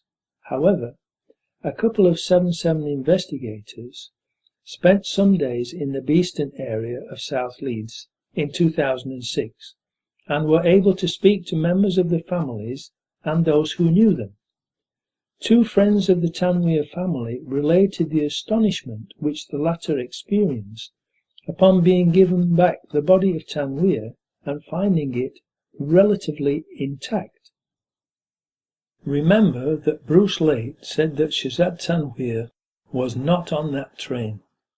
Now then, Nick, on the last show we mentioned that the families are rumoured to have identified bodies of the alleged bombers, and they were intact, even though we were told they were in pieces. Yeah, this is especially so for the Tanweer family. Shahzad Tanweer. Shahzad Tanweer in Beeston, buried in Pakistan, yeah. All right.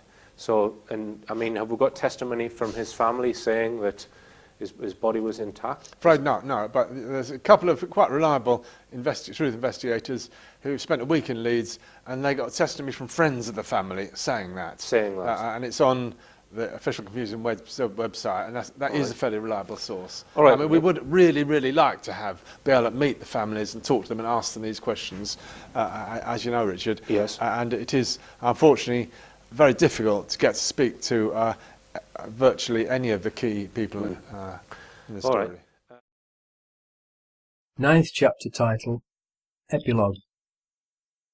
Hopefully, among the security services, there must be at least some decent, honest people who know that the official story is a pack of lies and are troubled by it.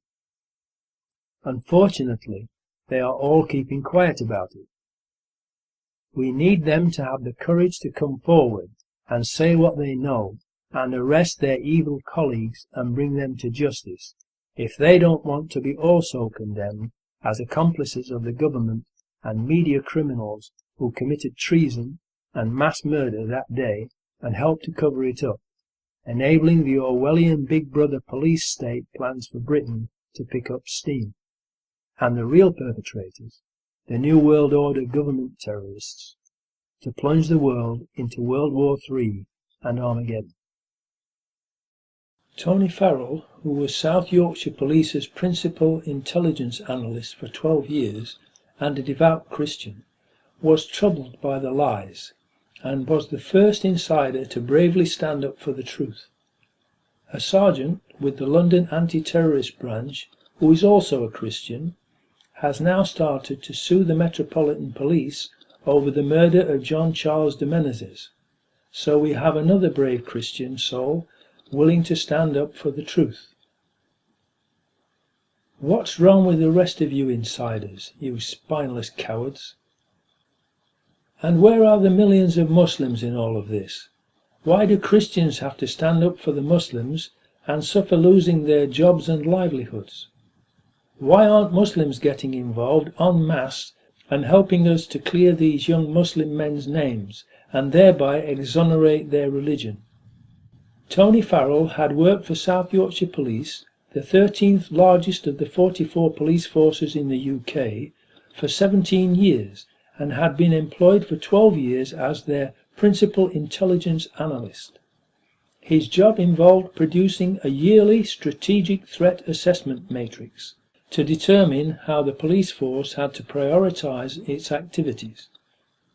He said that after analysing 9/11 and 7/7 and watching my 7/7 ripple effect video, The biggest threat was from the government, for which he was naturally sacked, because of the cowardly institutionalised denial of the truth by South Yorkshire Police.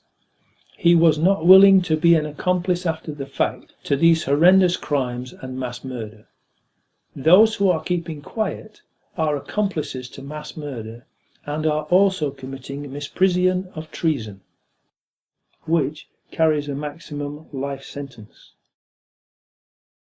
South Yorkshire Police sacked their long-standing, most senior principal intelligence analyst, Tony Farrell, rather than investigate what he had stated in his analysis.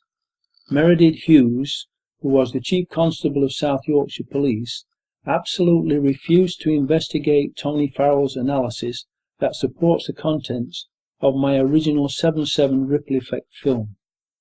Meredith Hughes was in charge of the policing of the G8 meeting in Gleneagles on the 7th of July 2005, and Tony Farrell's boss, DCI Steve Williams, told Tony on the 7th of July 2010 that he was in London on the 7th of July 2005 as part of the terrorist training exercise and knew exactly who had carried it out, thus destroying Peter Power's modified story that it was only a desktop exercise in one room involving himself and 5 executives of Reed Elsevier, whereas his original story was that it involved over 1,000 people.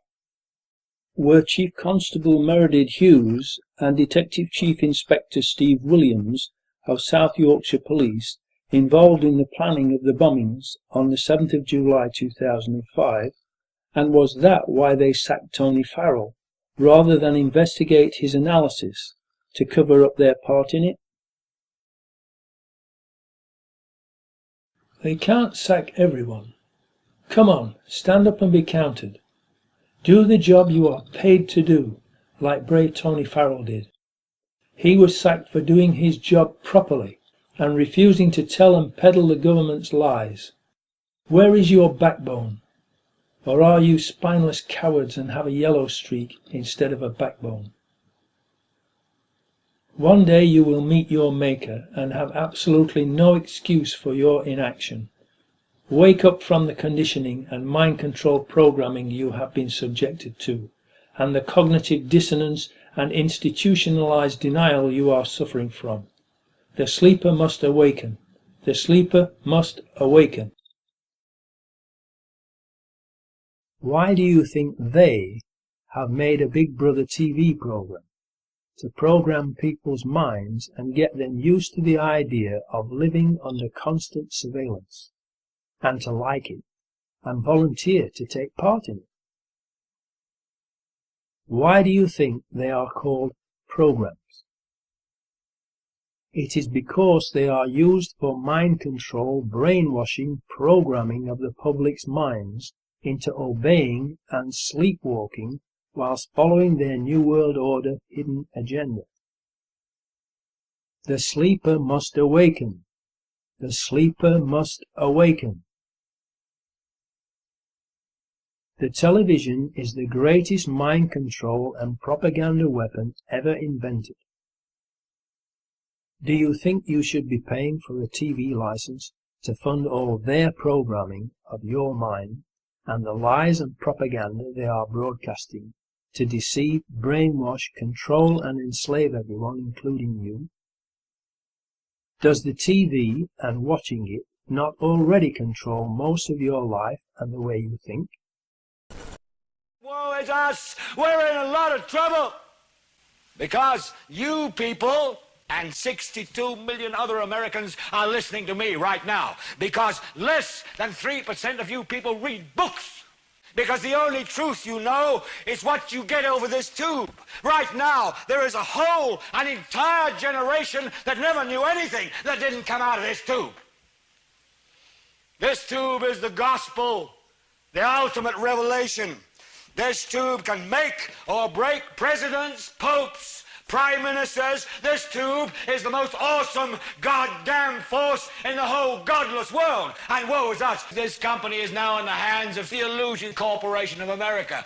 There's a new chairman of the board, and when the 12th largest company in the world controls the most awesome goddamn propaganda force in the whole godless world, who knows what shit will be peddled for truth on this network.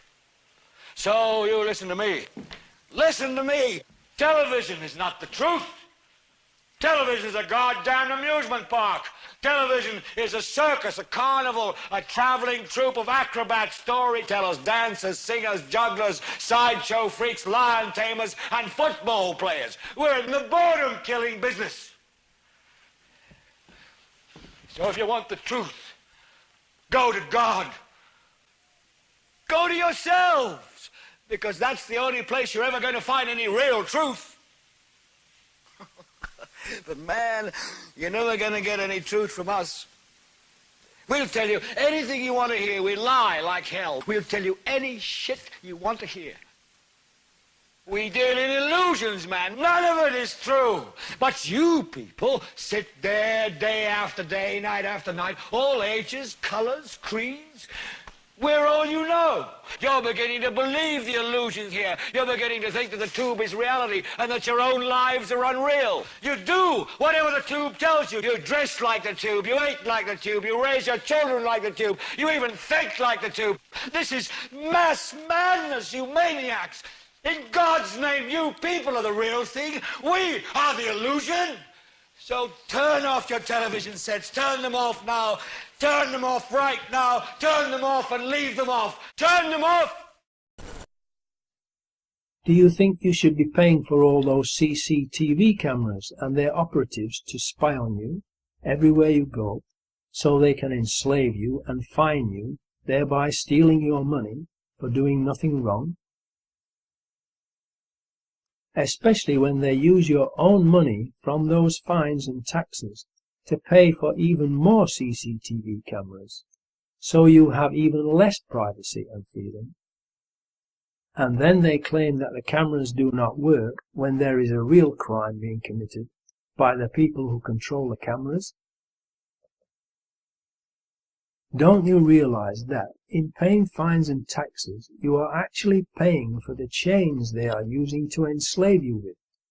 Wake up, look and see the reality that you are actually paying for them to turn you into their slave. The government is continually and illegally passing new legislation to restrict your freedom and obtain more and more information about you to control you, and yet they themselves are becoming more and more secretive and out of control.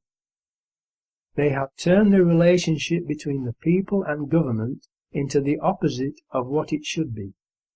It should be public servants serving the people, not the people serving public government masters or, more accurately, dictators. Please, for your own sakes, obtain copies of this film for everyone you know and for the media outlets in your area, to wake them up and let everyone know the truth, so that the public will give the decent, honest people in the security services, like Tony Farrell, their support and encouragement to tell the truth and arrest their evil colleagues. Addendum. I was arrested and extradited to the UK on a false, malicious and politically motivated, trumped-up charge that had no chance of succeeding, but was designed to punish me for having made 7/7 ripple effect and exposing the truth for the whole world to see. Their objective was to shut me up, literally, and make an example of me to deter others from speaking the truth.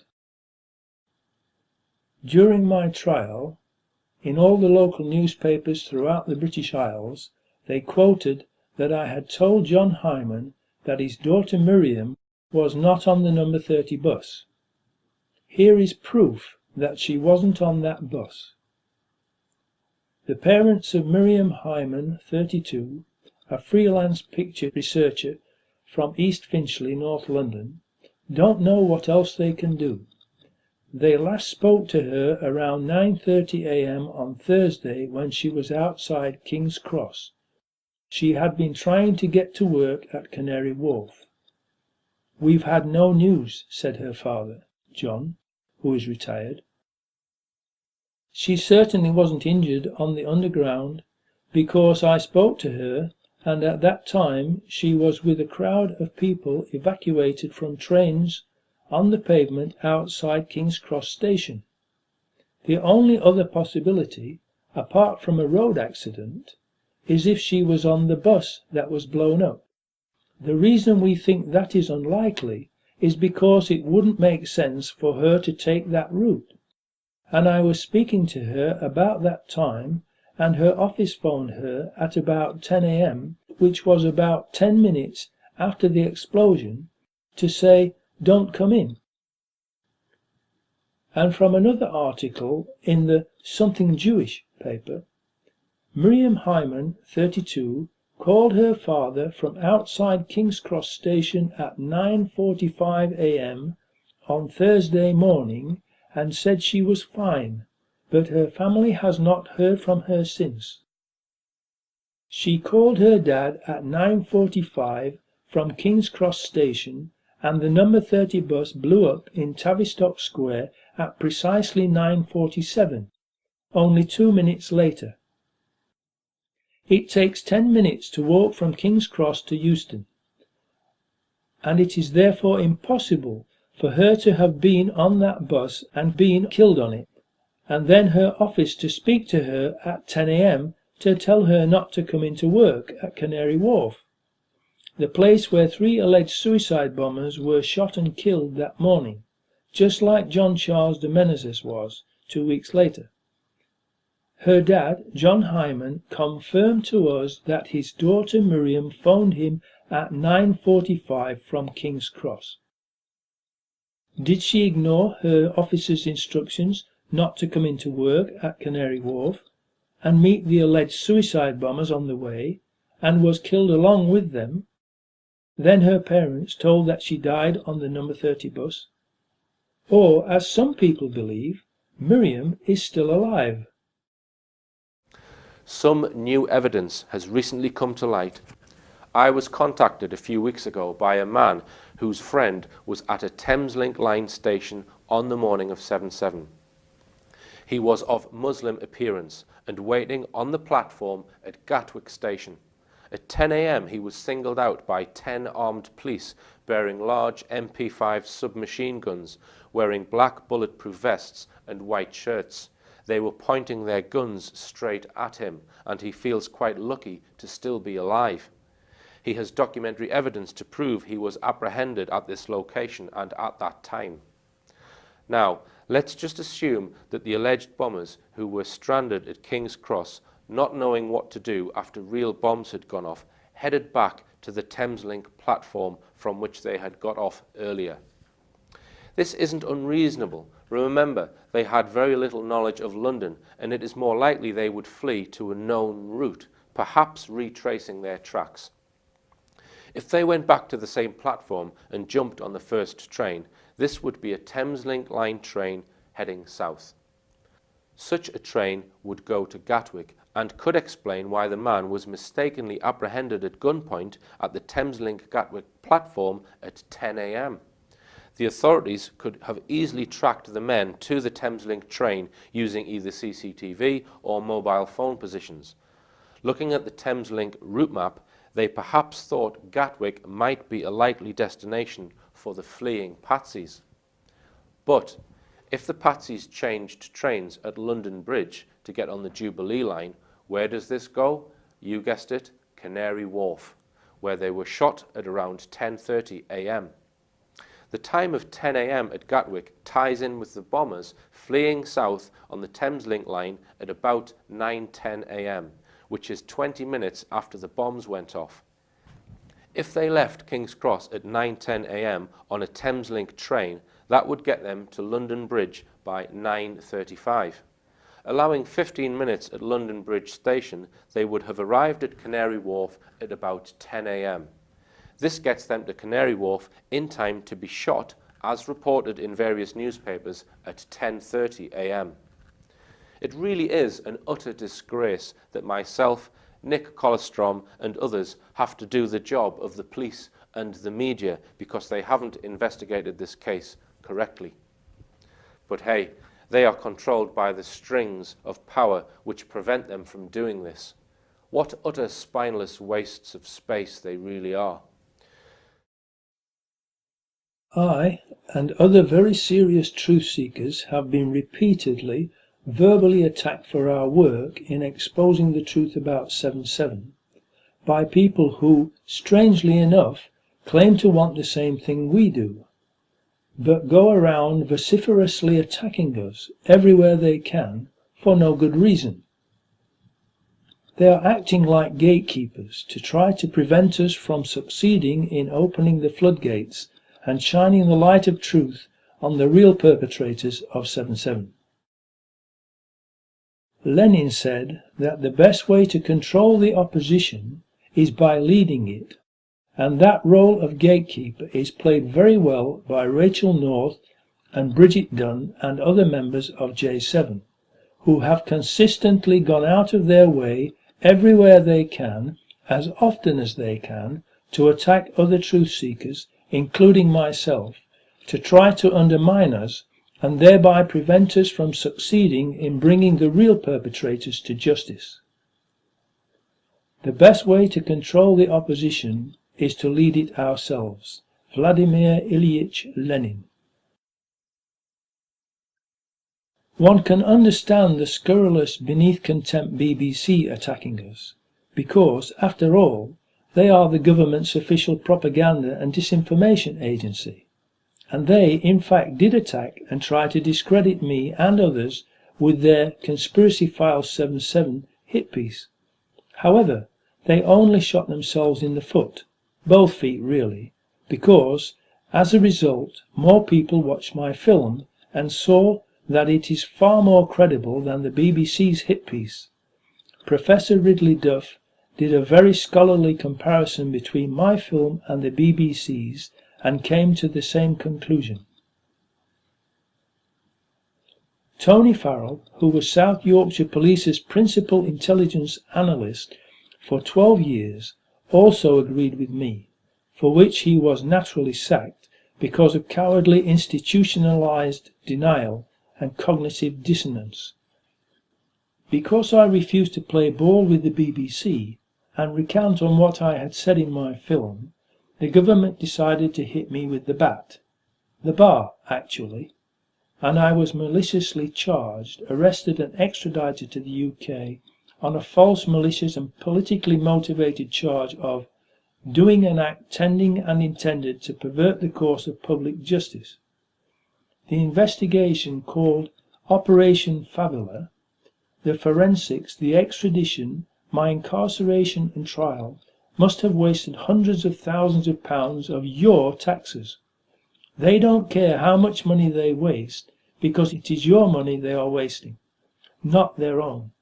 They make a fortune and all profit from wasting your money, because the courts and police are registered companies trading for profit at your expense. That is an obvious conflict of interest that they hide from the public, to whom they sell justice, contrary to their own Magna Carta of 1215 AD, Article 40. Article 40. To no one will we sell, to no one will we refuse or delay right or justice. They have turned justice into a very lucrative business that only the rich can afford. Justice has to be free, or there is no justice. If it costs even 1 penny, there is always someone who doesn't have a penny and thus is denied justice. As Martin Luther King said, injustice anywhere is a threat to justice everywhere. If you see, read or hear of injustice, you must react immediately as though it was being done to you personally, and do everything you possibly can to correct the injustice that is being done. You owe that to Christ, who taught you, whatsoever you do to any man, you do it to me. And the second great commandment, thou shalt love thy neighbour as thyself. He also commanded you to love one another as he loves you, and he was willing to give his life for you. What are you willing to do? The reality is that what I did was perfectly lawful and called an amicus curiae brief, whereby anyone who is not a party to a trial, but has information or evidence that they consider relevant to the trial, can send it to the court. That's perfectly lawful and is what I did. It was also the perfect opportunity for me to officially bring the evidence I had to the attention of the judiciary, in the hope that they would order an investigation into who really carried out the bombings. So I sent copies of my film to the court, where the government was desperately trying to frame 3 friends of the 4 alleged bombers. The judge misdirected the jury during jury selection, saying, "As you know, Mohammed Siddiqui Khan, Shehzad Tanweer, Jermaine Lindsay and Hasib Hussain were responsible for causing a series of explosions on the London Underground and public transport system on July 7, 2005, that killed 52 people and injured hundreds of others." Then, on the first day of their 3 friends' trial, the prosecutor lied to the jury, telling them that there was no doubt or dispute that Mohammed Siddiqui Khan, Shehzad Tanweer, Jermaine Lindsay and Hasib Hussain carried out the attacks of 7/7. You will, I'm sure, immediately recognize the names Mohammed Siddiqui Khan, Shehzad Tanweer, Jermaine Lindsay and Hasib Hussain. They are, of course, the men who, on the 7th of July 2005, detonated 4 bombs on the London transport network, killing not only themselves, together with 52 innocent civilians, but also injuring many hundreds of others who were unfortunate enough to be caught within the range of their bombs. During their retrial, it was reported that Neil Flewitt QC told a jury at Kingston Crown Court that there was no dispute that Khan, Tanweer, Lindsay and Hussain were responsible for the appalling act of terrorism on July the 7th, 2005. It was not me, but them who were guilty of trying to pervert the course of justice by misleading and lying to the jury and keeping the truth from them, because they were desperate to convict these 3 young men, so that they could then use their propaganda mainstream media organs to tell the public that they were guilty, and so, by extension, so were the 4 alleged bombers, and that my film was wrong. They failed miserably in their despicable efforts. The 3 were found unanimously not guilty, and my film stands as being the truth. In fact, having the evidence that I had, if I had not sent it to the court, I would have been guilty of withholding evidence and misprision of treason. The judge and prosecutor should both be charged with attempting to pervert the course of justice and perjury for lying to the jury. The 3 friends of the 4 alleged bombers spent 2 years in prison for something they could not possibly have done, because it is impossible for 3 men to be guilty of helping 4 other men do something that those 4 other men did not do. If the government had managed to convict them, they could have got 20 to 30 years or more in prison for something they could not possibly have done. With all the evidence I had, I absolutely could not sit back and allow that to happen. During my 157 days of false imprisonment, most of it in Wandsworth Prison, the authorities were supposed to take me to court on 5 scheduled occasions for me to apply for bail, but they didn't do so. The first time, their excuse was that they couldn't find me in their prison, which is ludicrous, because every cell has the prisoner's name and number on the outside of the door, and it's all registered on their computers. However, at 8 o'clock the very next morning, the cell door opened and they managed to find me to take me for what they claimed was a random drugs test. They could find me for a non-mandatory drugs test, but not take me to a scheduled court hearing that they were mandated to do. Fishy? It gets worse, because they didn't take me when scheduled 4 more times, until a nice judge got angry and ordered them to bring me the very next morning. The next morning they finally brought me to court for my bail hearing, and the judge granted me bail. But it was 3 days after the sham inquest had finished. So they succeeded in their evil plot of keeping me and the truth out of their sham inquest. They were absolutely terrified that I might be able to meet survivors and families of the deceased and give them copies of 7/7 Ripple Effect and tell them the truth about what really happened to them and their loved ones. You can help me to bring the real perpetrators to justice by finding the survivors and families of the deceased and telling them to watch 7/7 Ripple Effect, this film, and contact me at Muad'Dib at jforjustice.co.uk. Eventually my court hearing in Southwark Crown Court came, and in my defence I challenged the jurisdiction and sovereignty of the Crown, and thus the Crown's authority to take me or anyone to court for victimless so-called offences where they steal your money by fraud and or falsely imprison you. Challenging the Crown's jurisdiction also challenges the judge's own jurisdiction, because he gets his jurisdiction from the Crown. The evil biased judge refused to let me summon Mrs. Elizabeth A.M. Battenberg Mountbatten, also known by the criminal aliases Windsor and QE2, so that I could question her about her criminality, remove her from the throne that she is fraudulently sitting upon, and redistribute her and her cronies' obscene wealth back to the British people that she and they have stolen it from, and have also enslaved and impoverished. His refusal to let me do that perverted the course of justice, was an act of treason, and proved that he was prejudiced and not impartial, and also a criminal servant of that monstrous criminal who is pretending to be the lawful monarch. He then further perverted the course of justice by deviously ignoring the absolutely irrefutable facts in my challenge, that only an impartial jury can decide upon, and he refused to let the challenge go before a jury. He then committed treason again and unlawfully decided himself that the Crown, and thus he, had the right to put me on trial.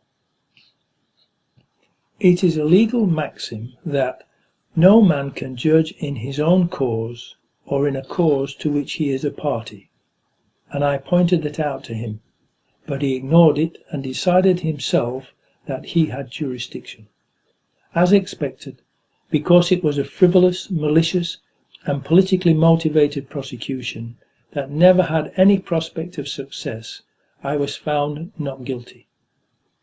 The evil policeman DS Stephen Walker of SO15, who brought the malicious, politically motivated charges against me, the evil prosecutor Annabel Darlow QC, and corrupt evil judge Geoffrey Vincent Pegden, not the same judge who gave me bail, did everything they could to try to persuade the jury to convict me, but they weren't having any of it. The jury watched 7/7 Ripple Effect and heard me give testimony, and they understood that what I had done was intended to stop the authorities from perverting the course of justice and prevent a miscarriage of justice in the trial of those 3 young men who were on trial at Kingston, and that it was absolutely the right thing to do.